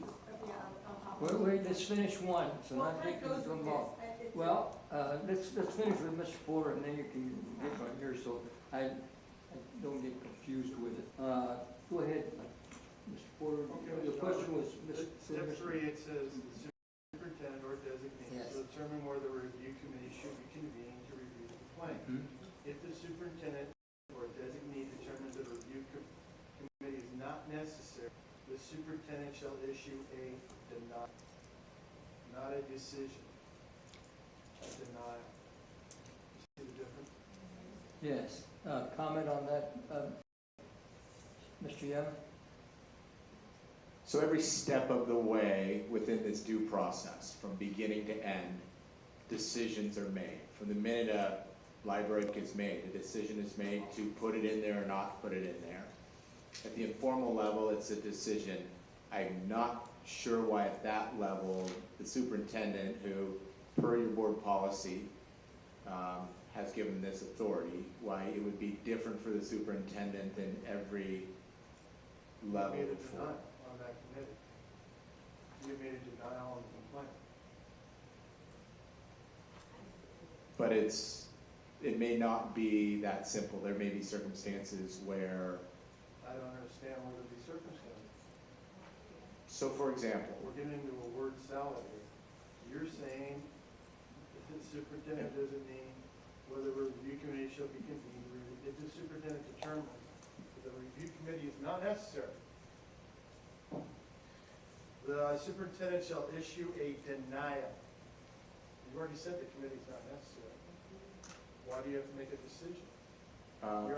for example, let's say there's a book that is considered in an elementary, a book at an elementary level, and it's a grade level that's more middle school related. Even though our 6th graders in our school district are at a K-6, perhaps the decision is this is appropriate in a middle school, but not appropriate at a K-6 library. That's not what it says here. I'm sorry, maybe I'm missing something. I'm trying to pull it up in front of me because I can't see all the. Step 4, review committee and above. It's step 3. All I'm asking you to do is say, it says make a Step decision. 3 about. You're gonna make a denial. But it may not only be a For denial. that particular complaint, you didn't do a committee, issue a denial. Right. Because you've already not had a committee. I'm going to come back to Yeah, I'm trying to answer it. It may not just be a denial, it may be a change of where that book is allowed to be. So that's not a denial, it's an adjustment. So in that case, that's a decision, not a denial of the complaint. So in both instances, at every step of the way, decisions are made. So I'm not sure why it's different. I'm looking at this logically. I thought I was as well. Well, you're an administrator, and I've dealt with administrators before. The superintendent or designee shall determine whether a review committee should be convened. Great, fine, love it. Review the complaint. If the superintendent or designee determines that a review committee is not necessary, the superintendent will issue a denial regarding that complaint. Just for We that, issue a decision regarding the complaint. he's denying the committee. It's a decision on the complaint. Yes, if the decision on the complaint is not a denial. Denying the committee. The decision could be, yeah, he said the committee was okay. I'm just saying, put it right there, put it in plain ink. No. Can you comment on that, Mr. Young? I thought I did. There may be adjustments made. I don't see any. What I'm reading here, shall issue a decision regarding the complaint. He's already made the decision. I don't know. He did. The superintendent. Okay. If the superintendent doesn't need to determine the review committee is not necessary, hence he's made a decision. The superintendent will issue a denial. Okay. So you're saying he's denying the complaint? Correct. Because the review committee has been Inconvenient. determined is not necessary. Right. So you're denying the complaint. Right. But he's not necessarily denying it. No. He's just saying he's going to the direction of the board committee. Okay, all right, this component, I'm sorry, you're right, Mr. Brown. okay. You Ms. see where Ford, I'm going. If these are Yes. steps, okay. then everybody here is saying, well, he's moving it. Well, then step 4, he's denied. So at step 3, it died. That's why I'm saying use the word denied. Okay. That's my whole point. I don't understand that one because I don't read it that way, but, I don't believe in every circumstance the complaint is only that this book, not every complaint is going to be the same. So you need to add in another step. based on the complaint, a decision may be made that's different than what the complaint is requesting. Not every complaint is identical, and maybe the outcome is not a flat denial because of the complaint itself. So I guess I'm not seeing it the same as you because I can't predict that every exhibit that is filled out, the complaint procedure, is going to be the same, and thus I'm not going to limit to say it shall only be a denial because it may actually be something different. Maybe Then where it's do you go according to this? maybe the decision is that the complaint itself maybe was remove this book completely from libraries, and my decision could be no, this seems more appropriate in a middle school library than an elementary library. Well, then you So just circumvented your whole. okay, let's get to the point. The point is that you're not satisfied with these statements. Is that correct, Mr. Porter? I'm satisfied with what is there, but I want to make sure it's clearly delineated on the steps that he is taking. If he says he's going to make a decision, then suddenly he circumvented the board, because not the board, the committee, that he said he didn't want to convene. So I want to have it clear that's a denial. And let's have I'm going to hand Ms. McFarland. That's fine. So, well, I agree with you, Mr. Porter. The problem that I have is when shall issue a decision, if it goes to denial, then why would we have steps 4 and 5? So to me, it almost has to, we either get rid of steps to defeat the purpose of this policy. Not at all. If the superintendent's making the final decision, then what are we all doing sitting here? President, may I? Yes, Ms. Why Ball? do we have a Ms. review? Ball, I think your we input? do need to kind of reconsider this policy, maybe bring the review committee at step 3 and superintendent's decision at step 4 after the review committee has seen and gone through the process, and then you make the decision and say, should I take it to the board, or did the review committee satisfy the need Well, then you need to of the remove the complaint? top part of step 3. Does that? Because let's say 20 years from now, there's a superintendent who doesn't like any book, we'll take all the books out. Yeah. And I certainly understand the fear of the future that someone is going to make arbitrary decisions. Oh, I think that could happen. The reality is you as a board supervise and evaluate that person in the performance of their job duties. So if they are acting in a manner that is inconsistent with the board, then there's a challenge there for the board and that relationship with their superintendent. I think the intention of this is really about due process. And we're trying to go up that chain of due process. Ultimately, in the end, someone can still bring their complaint. If the superintendent decides to deny it, they still have a right through that process to ultimately bring it to the board for consideration. Because along the way, every step of the way, from the informal process to the formal process, they can just not, even though we want them to go along with it, they can say, no, I want to go to that next level and keep going up. The only level that would be disregarded in that process would be the reconvening committee, and then it would go directly to the board for consideration. In the end, back to Mr. Stroh's point, the board has final authority in this rule. And that would be an open session because that has to be done in that setting.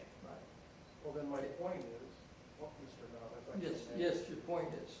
My point is, then you need to redo 3, 4, because it's vague. Once you take out that word denial, then you've made this whole process to me vague. If we're gonna appeal to the governing board, which is us, and there's a lot of ways you can circumvent it. So, on step 3, where you say, I'm not gonna committee, your decision is to deny it, the complaint. That person then can circumvent you, which is fine. But step 4, as Dr. Ball said, could be moved up. Step 3 could be rewritten. And there's a lot of things you could do in here before it appeals to the governing board, which is our final say. I just think it's worded improperly. So we can certainly review that and consider it. We took this due process from informal up to the board directly from CSBA. They have not revised what they have in place since 2006. This has been in place, and they haven't adjusted theirs. Now ultimately, the board is not responsible to CSBA, but we took that version of what has long been in place as time tested and not revised in that way. The only adjustments we made were to have people on the review committee that are representative of, if it's a secondary book, that we would be pulling teachers from both areas, as well as site administrators from both areas, and try to, have parents from both areas, have a coach in that specific area. Ultimately, that's 7 people, with the goal of being able to have a final vote instead of what we had in ours before, which was 6 people. So, and then including the librarian to provide input on context and reasoning behind why that book may be in the library. So, other than that, we have taken what existed from CSBA. So if the board wants to go a different direction, we can certainly revise that rule. We're just trying to use what they've implemented over time and have that. We didn't put decision in ourselves, that was CSBA's language. I'm not saying it's a bad product, but I also struggle with, and Mr. Stroh alluded to it, is that you have say over how the committee's supposed to go. No, he has say over who gets selected on the committee. The superintendent shall appoint a committee. So do we have a problem with that, Mr. Porter? I think when you leave something in one person's hand, it's never a good thing. Well, we selected him as the superintendent, so I'm not gonna question his I'm not integrity saying on that. I'm not saying Mr. Young, but down the road, there could be somebody else besides Mr. Young. Just for clarification's sake, your policy, which is the board's policy, says the superintendent or designee shall establish procedures which will permit proper consideration of any complaints against the use of any instructional resources, including textbooks, supplementary textbooks, library books, and other instructional materials and equipment. The board believes the superintendent and staff are well qualified to consider complaints concerning instructional resources. When I look at the policy that exists, it gives that authority to the superintendent or designee. The language of this rule is consistent with your board policy. So I get the future concern, but what is codified in the board policy is specifically that you're giving that responsibility to the superintendent to do that.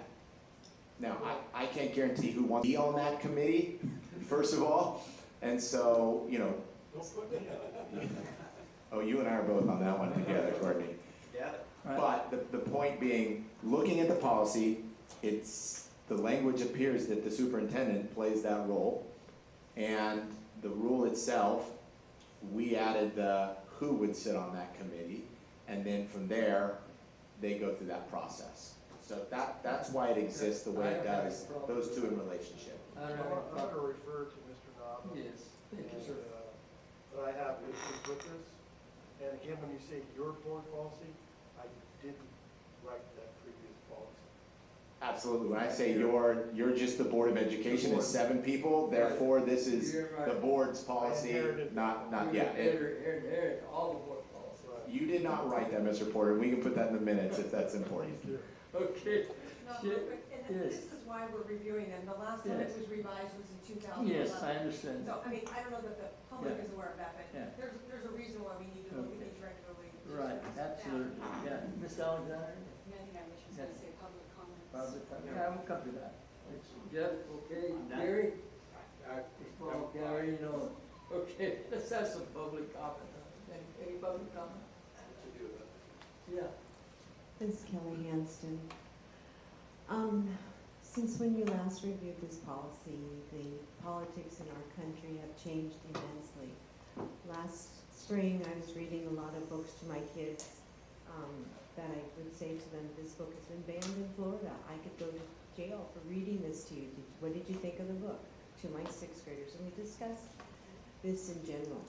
After having these kids come and talk about how they are fearful at their own school, a school that's making them take down symbols that we support pride, that we support our children and however their journey is taking them, it scares me to have and this is not about you, Neil, it scares me to have one person appointing who's going to be on that board. Because you don't know, I have not read most of the literature that supports children who are questioning things. And so I don't feel that I would be qualified to say that should stay, that should not stay. I know a lot of times parents can't accept that the baby that they held is not the child who's grown up to be the adult that's on the way. And they react in ways that parents should not react. So a lot of times people are going to come forward and question things that are available for our children to read. They're conflicted because of their own personal experiences. So this whole process scares me, the idea of having a review board where we're going to ban books. It scares me immensely, you know. And I would like to have an additional who we choose to be on the board, not just be the sole decision of one person, because in the future we can't guarantee what type of person is going to be sitting in that position. So I'd like to find some way that we can balance it so there'd be, you know, we talked about it at our meeting yesterday, and we want to have some way to be involved. I don't know if it has to be specifically, but just some way that we can make sure a person who truly cares about all our kids is helping to make the decisions, what's available to them to read, and think, you know, I mean, I hope that we're, you know, not having pornography in our books in any case, but there's just so many issues that are going to be coming up if things continue on the path that they're on now. I just want to make sure that the committee is composed of people that can really choose well for the well-being of the kids. Do you, Agree. I'd like to. Anyway, thank you so much. Thank you. Hi, Ansuela Garcia. I know it came up in executive board meeting, we were talking about, it would be great if someone from Leah was on helping decide who was gonna be on that committee. And I think Mr. Porter's concern about circumventing the committee by saying we don't even need to meet, I think that's what we were getting to. If we don't need to get the committee together, then what's the deal? Then the book probably isn't that important to talk about it. A teacher was fired at another district for reading a book that she bought at the book fair about a kid whose color was purple. She's losing her credential, she's losing her job. We don't want to be those people. That's not who we are. So if we could get more people involved on that committee, and the fact that the librarian is a non-voting member, and I was talking to this lovely librarian back here, and she chose the book, I get it, but they're also educated about it. And so that's why it's so important that they have some insight. So maybe Desiree, CSEA, and Leah is on the group with Mr. Young, and they pick the people that are going to be on the committee rather than just one person picking that committee, because we don't want to be the people that says, my daughter was in 3rd grade and she could read books in middle school level. I don't want another parent telling my child she can't read that book. I'll decide. And if one parent gets that control, and in that school where the woman's losing her job, it was a parent who was also a district employee who circumvented that. So I feel like with the more people we have, checks and balances, the better we'll be. Thank you. If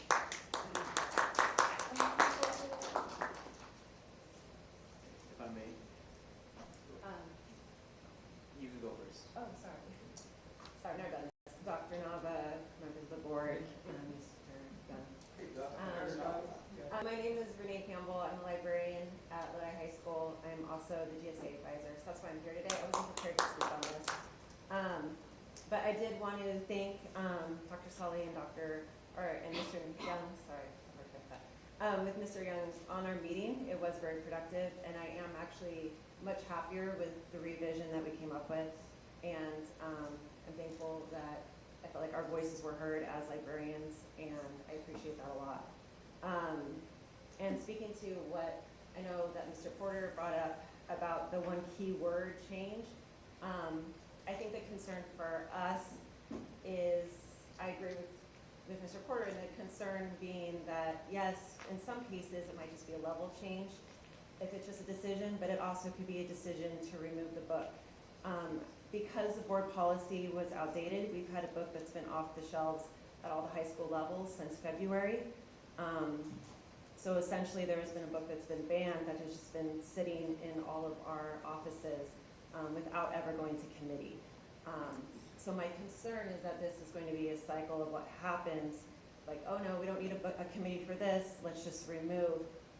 That's where I feel like little wording, like a denial versus a decision, is so important, so that we can avoid that. We also have another book that was immediately removed. So I just think the due process would be really helpful to make sure.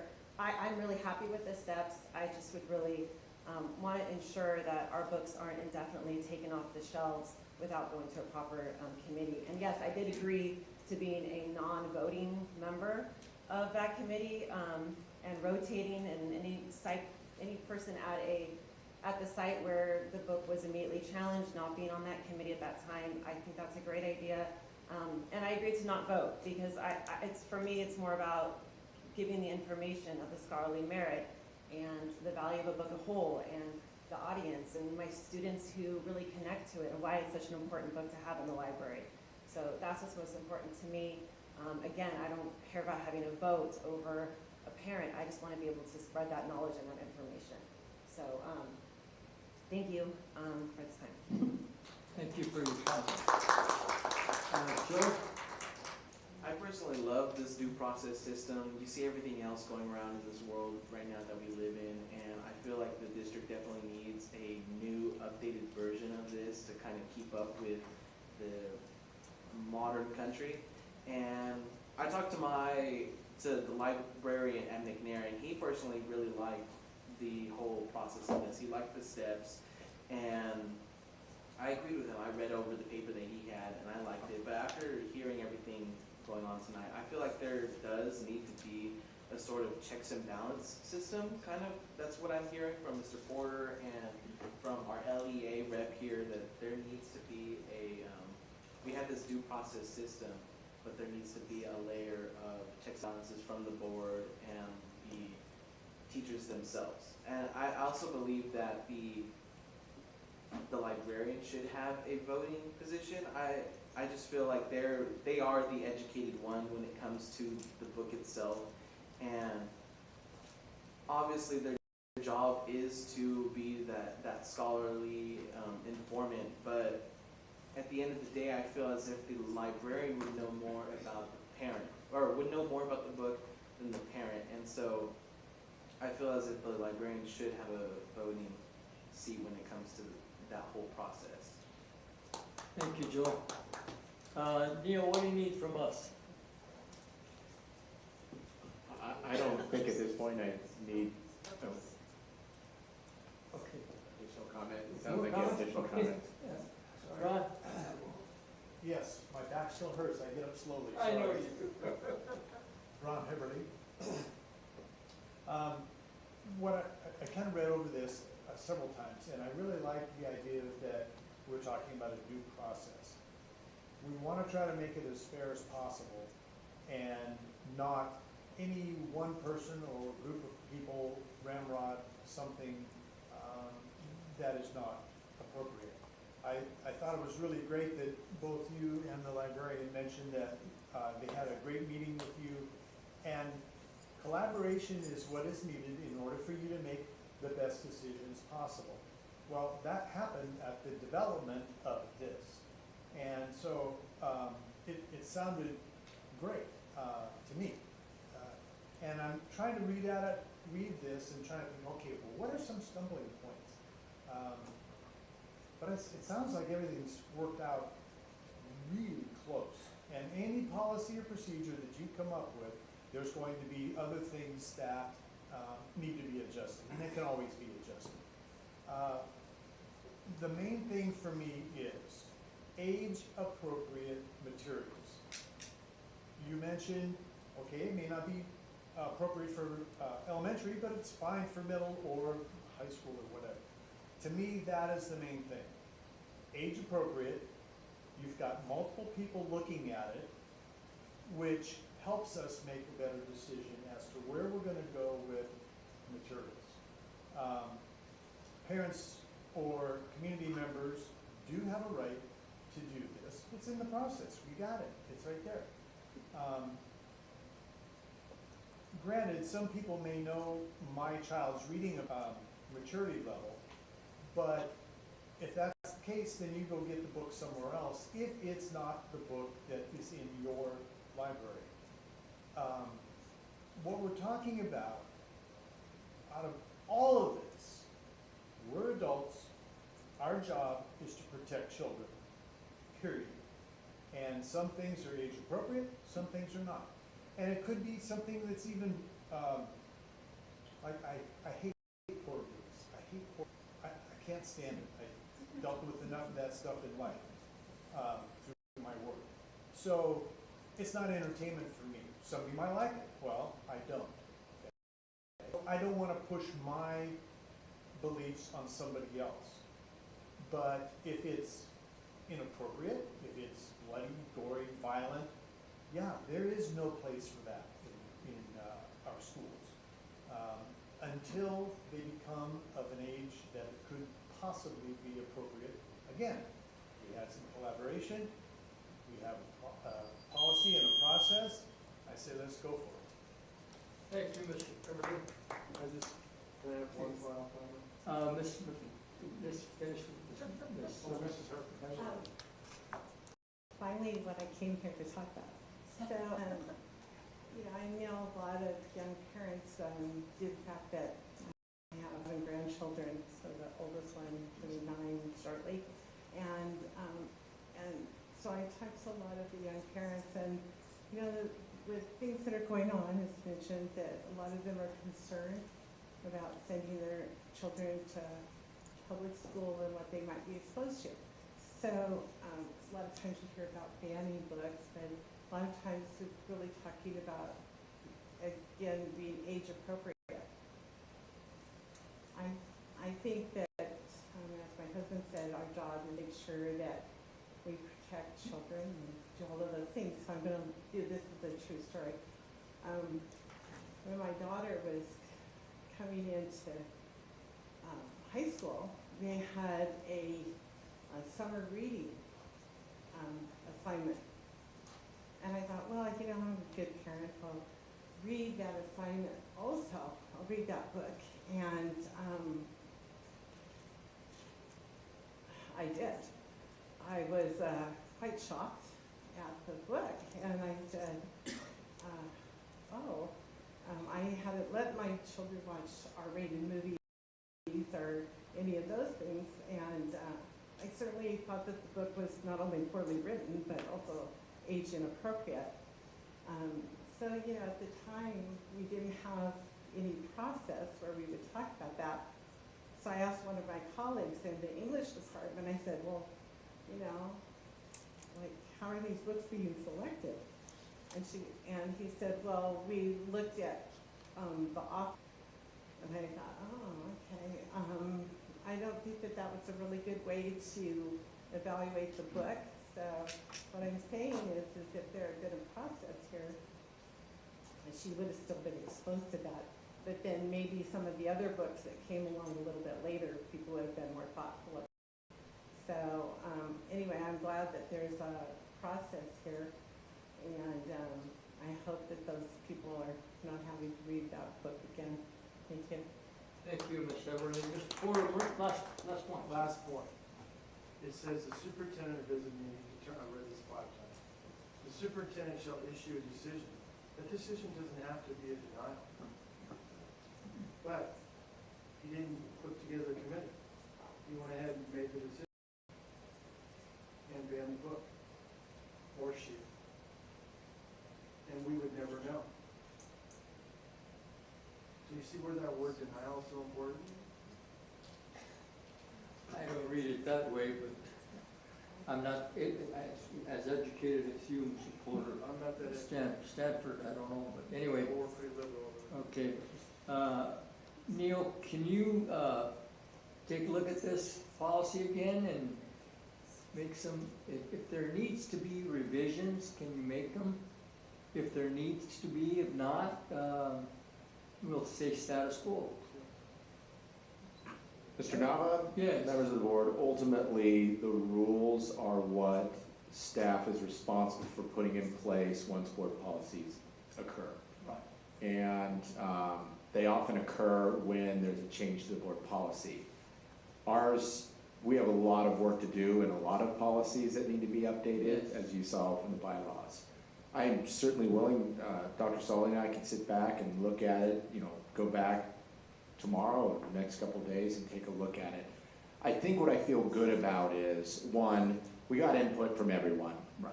And that's one word that seems to be the sticking point.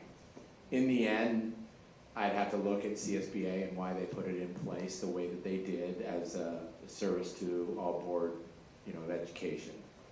The biggest thing to me is, in the public world, there's a lot of conversations about banning books, and there's a lot of things going on YouTube and so forth. Our desire is to have a process clearly articulated that has steps along the way, with the ultimate responsibility, as the policy actually dictates, is the board's. I mean, that is not your policy, but the policy of the board. And in the end, that still exists. So we will certainly take a look at it.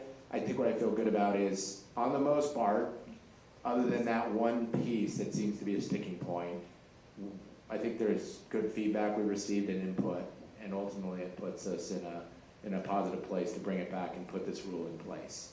So I will certainly report out to the board anything that I find from CSBA that specifies why decision was there. Thank you, Mr. Young. Thank you for the policy, and we'll continue on with the agenda.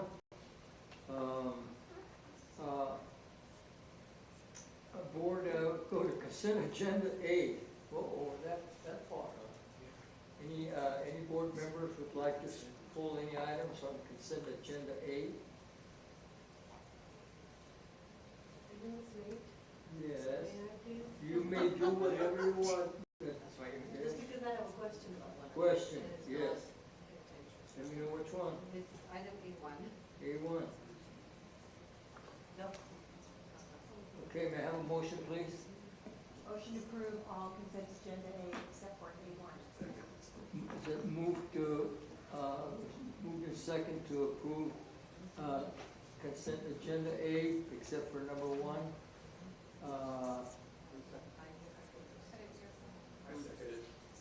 Second by Mr. Connected, I'm sorry. Student vote? Aye. Board vote, please.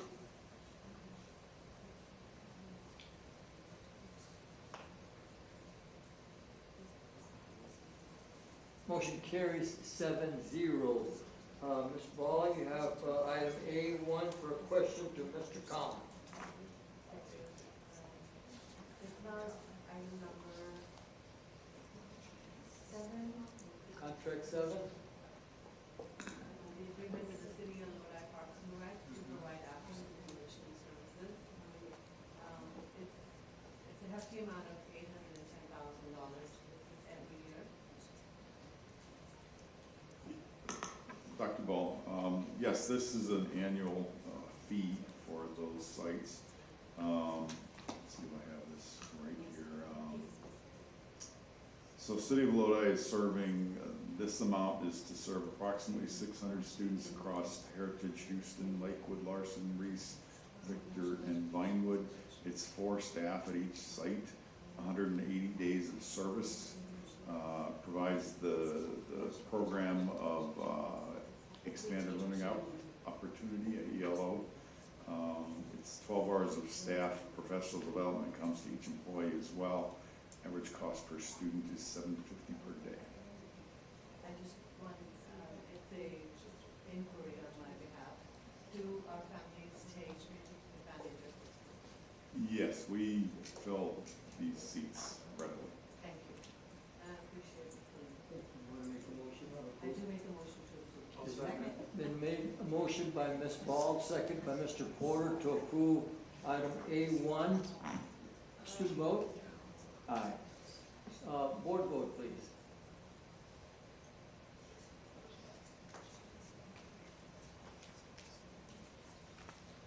Motion carries 7-0. We have consent agenda B, student discipline cases.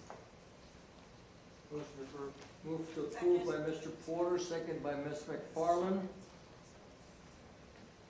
Student don't vote on this for student discipline cases, so let's have board vote, please.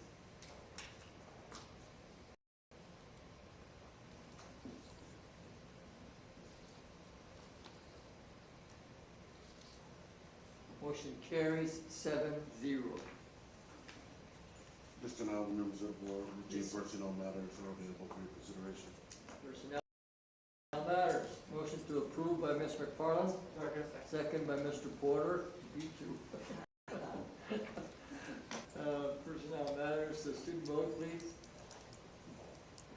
Aye. I don't think student votes. I'm sorry, Joseph. That's okay, but that's okay. It's a good vote. Yes, you're with us. Board vote, please.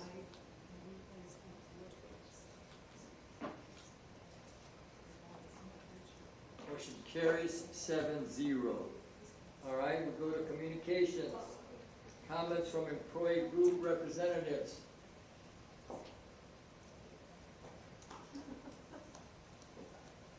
I had to turn my phone off because it was going to lose battery. Hi, I'm Ann Suela Garcia, and Lisa can't be here tonight for Leah, so I'm here. Come back on. First, the father, that just broke my heart, that I represent. I work at a place where they feel so uncared for, and that the students go to school in a place where they feel uncared for. And I don't want that to be our reputation. Okay, sorry. So a couple things. things we just want to touch on tonight as our LEA people. Safety, air conditioning, not working in some places, not working well, and also bugs, cockroaches, not good. We would like those taken care of. No employee should also have to say they can't afford to go to the doctor. High school teachers have signed a contract to work 120%, and now they're being told, oh no, you're not going to get paid that 120%, they're asked to be working for the prep sub pay. One teacher did the math, and it's about $14,000 difference. He has a signed contract, $14,000 difference. We talked about COLA. 8.22 is COLA, that's cost of living. We would like that, and we would like our raise. Lack of subs, it's taking months to get approved, but I think if we get more people to help clear people in Dr. Dosty's office, that's gonna really help. Intervention teachers are being pulled to teach at other schools, and then they're having no intervention teachers available at school sites that need intervention teachers. Medical paras, some students have been told, I hope this isn't true, I'm told this is true, that some students have been told to stay home and not come to school because we don't have medical paras. I know, this isn't good. We talked about instructional resources. Oh, dibbles, this is a simple thing. So for example, last year, one of the teachers at my school, a first grade teacher, had a medical issue and could not get all her dibbles done. Dibble is an assessment we do with students. It's very inspiring. And so my colleague and I are kindergarten, so we had some time. We pushed in. We were able to have access to her class on the computer. We were pushed in, and we could pull her kids and do the dibble assessment. I was told that that's no longer allowed, that I wouldn't be allowed to have access to her class, and we added to her class to do that job, which doesn't make sense to me because we're hiring some retired teachers to come do dibbles. So how is it different to have a retired teacher come do the dibbles, and yet I, a contracted employee, can't do another person's dibbles, which I know that may not make sense to you. It's like a one-on-one assessment we do on the computer, and every child has to be done one-on-one. So those are some concerns that we have at LEA. So let me just, again, very quickly, we want to be proud of where we work. We want our teachers to be able to go to the doctor, all our staff.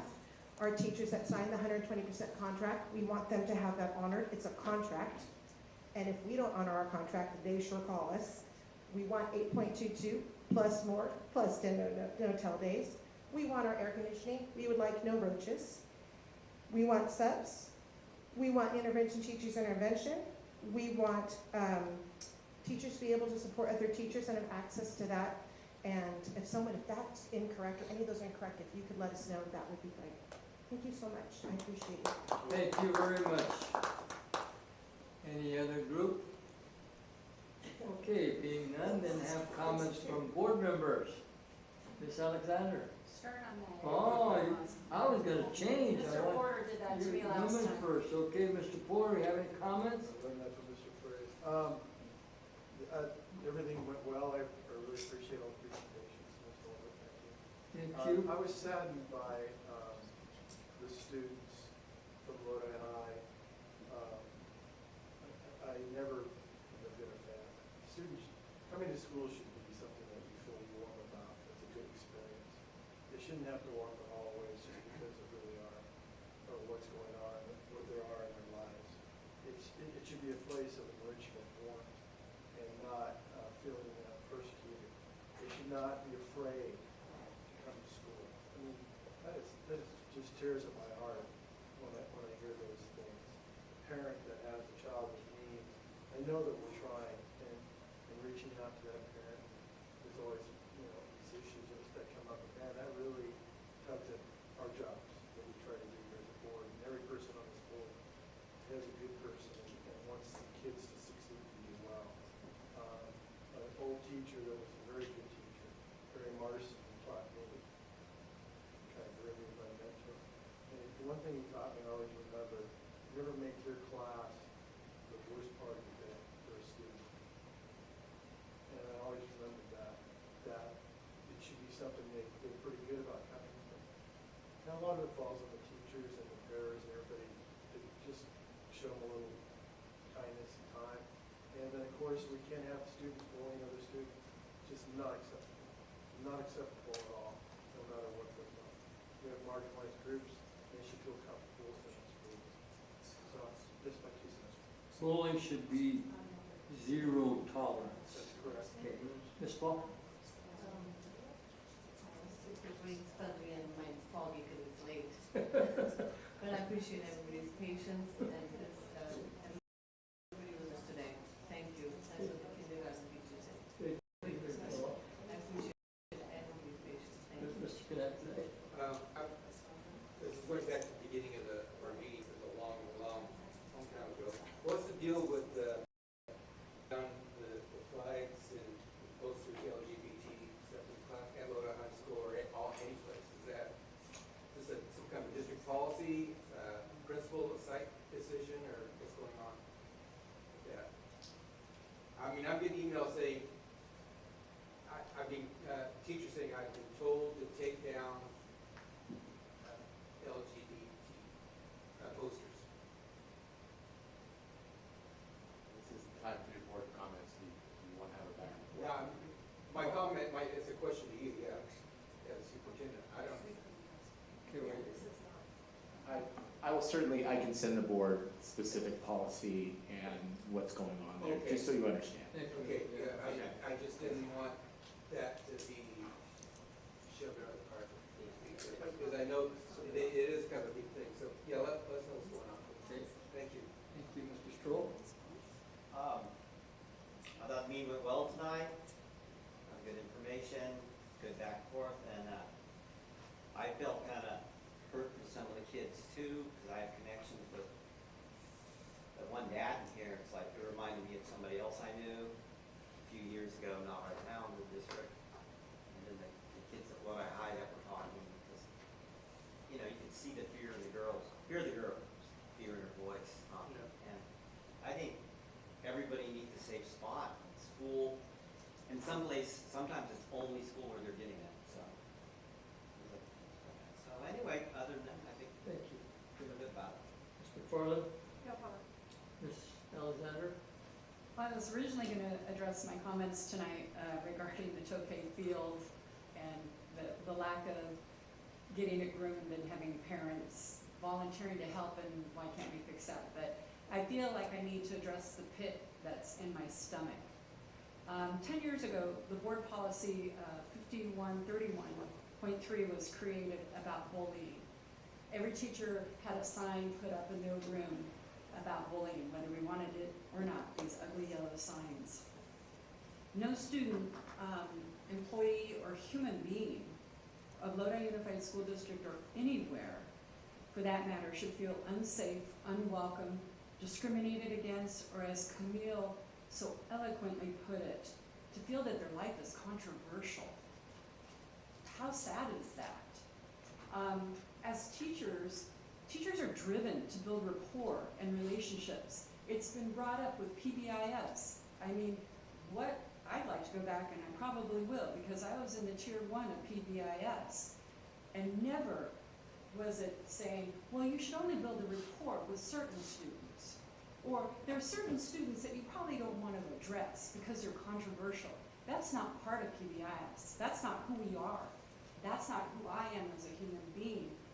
And one of the reasons I got into this board is to make a difference, to make our kids feel safe. And it broke my heart today. Having signs that say welcome, and having signs that say that this is a safe place. Why are we not? We should have a sign in every classroom that says no more bullying, this is a safe space. And if there's teachers that don't believe that their classroom is a safe space, maybe they need to find a job somewhere else. Every single classroom should have that sign, like those hideous yellow signs. And until that happens, and until PBIS really starts, I mean, we're removing a sign that says safe space. That's hypocritical. Shame on us. We need to fix this, folks. We need to let these kids know no kid should ever have to stand up in front of a group. It took courage.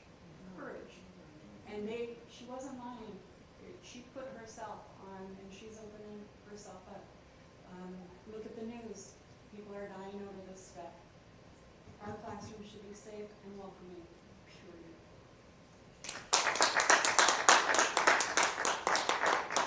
Thank you, Sherry. I'm sure the whole board feels that way. I have zero tolerance for bullying. That's so sad. But anyway, I want to just make sure, Mr. Khan, I saw you writing some down when Ms. Sola Garcia mentioned the cockroaches and the air conditioning. We can't be perfect, but we're striving to be perfect, okay? So let's get all these things fixed, and so the teachers feel safe also, and be happy to greet our students at the door, like Mr. Wong used to do, or Mr. Nava used to do. I used to punch him in the shoulder and all that, and here you go, hey, I'm glad to come here, you know, so that's the key thing. I think teachers, a lot of the teachers that I know are in that respect. They respect their students and they welcome their students, and guess what? Those kids are happy to see them because they're the second mother or father of them, and I mean, happy to be at school. I used to have a whole bunch of them on my coaching. I said, go home. They don't want to go home. They want to stay with me because I'm, you know, I can meet their needs there. So when I'm getting ready to go home, I have to get them out and give them a ride.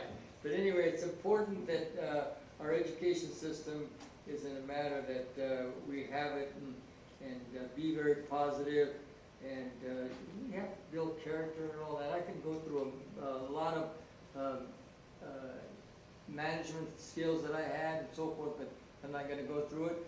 I just thank you for all the comments that everybody made. I know that most of them were gone, but again, let's have a great evening. And I know that it's not in my cards to be at 10:30 here, but it's okay. It's a very important meeting that we had, and we took care of business.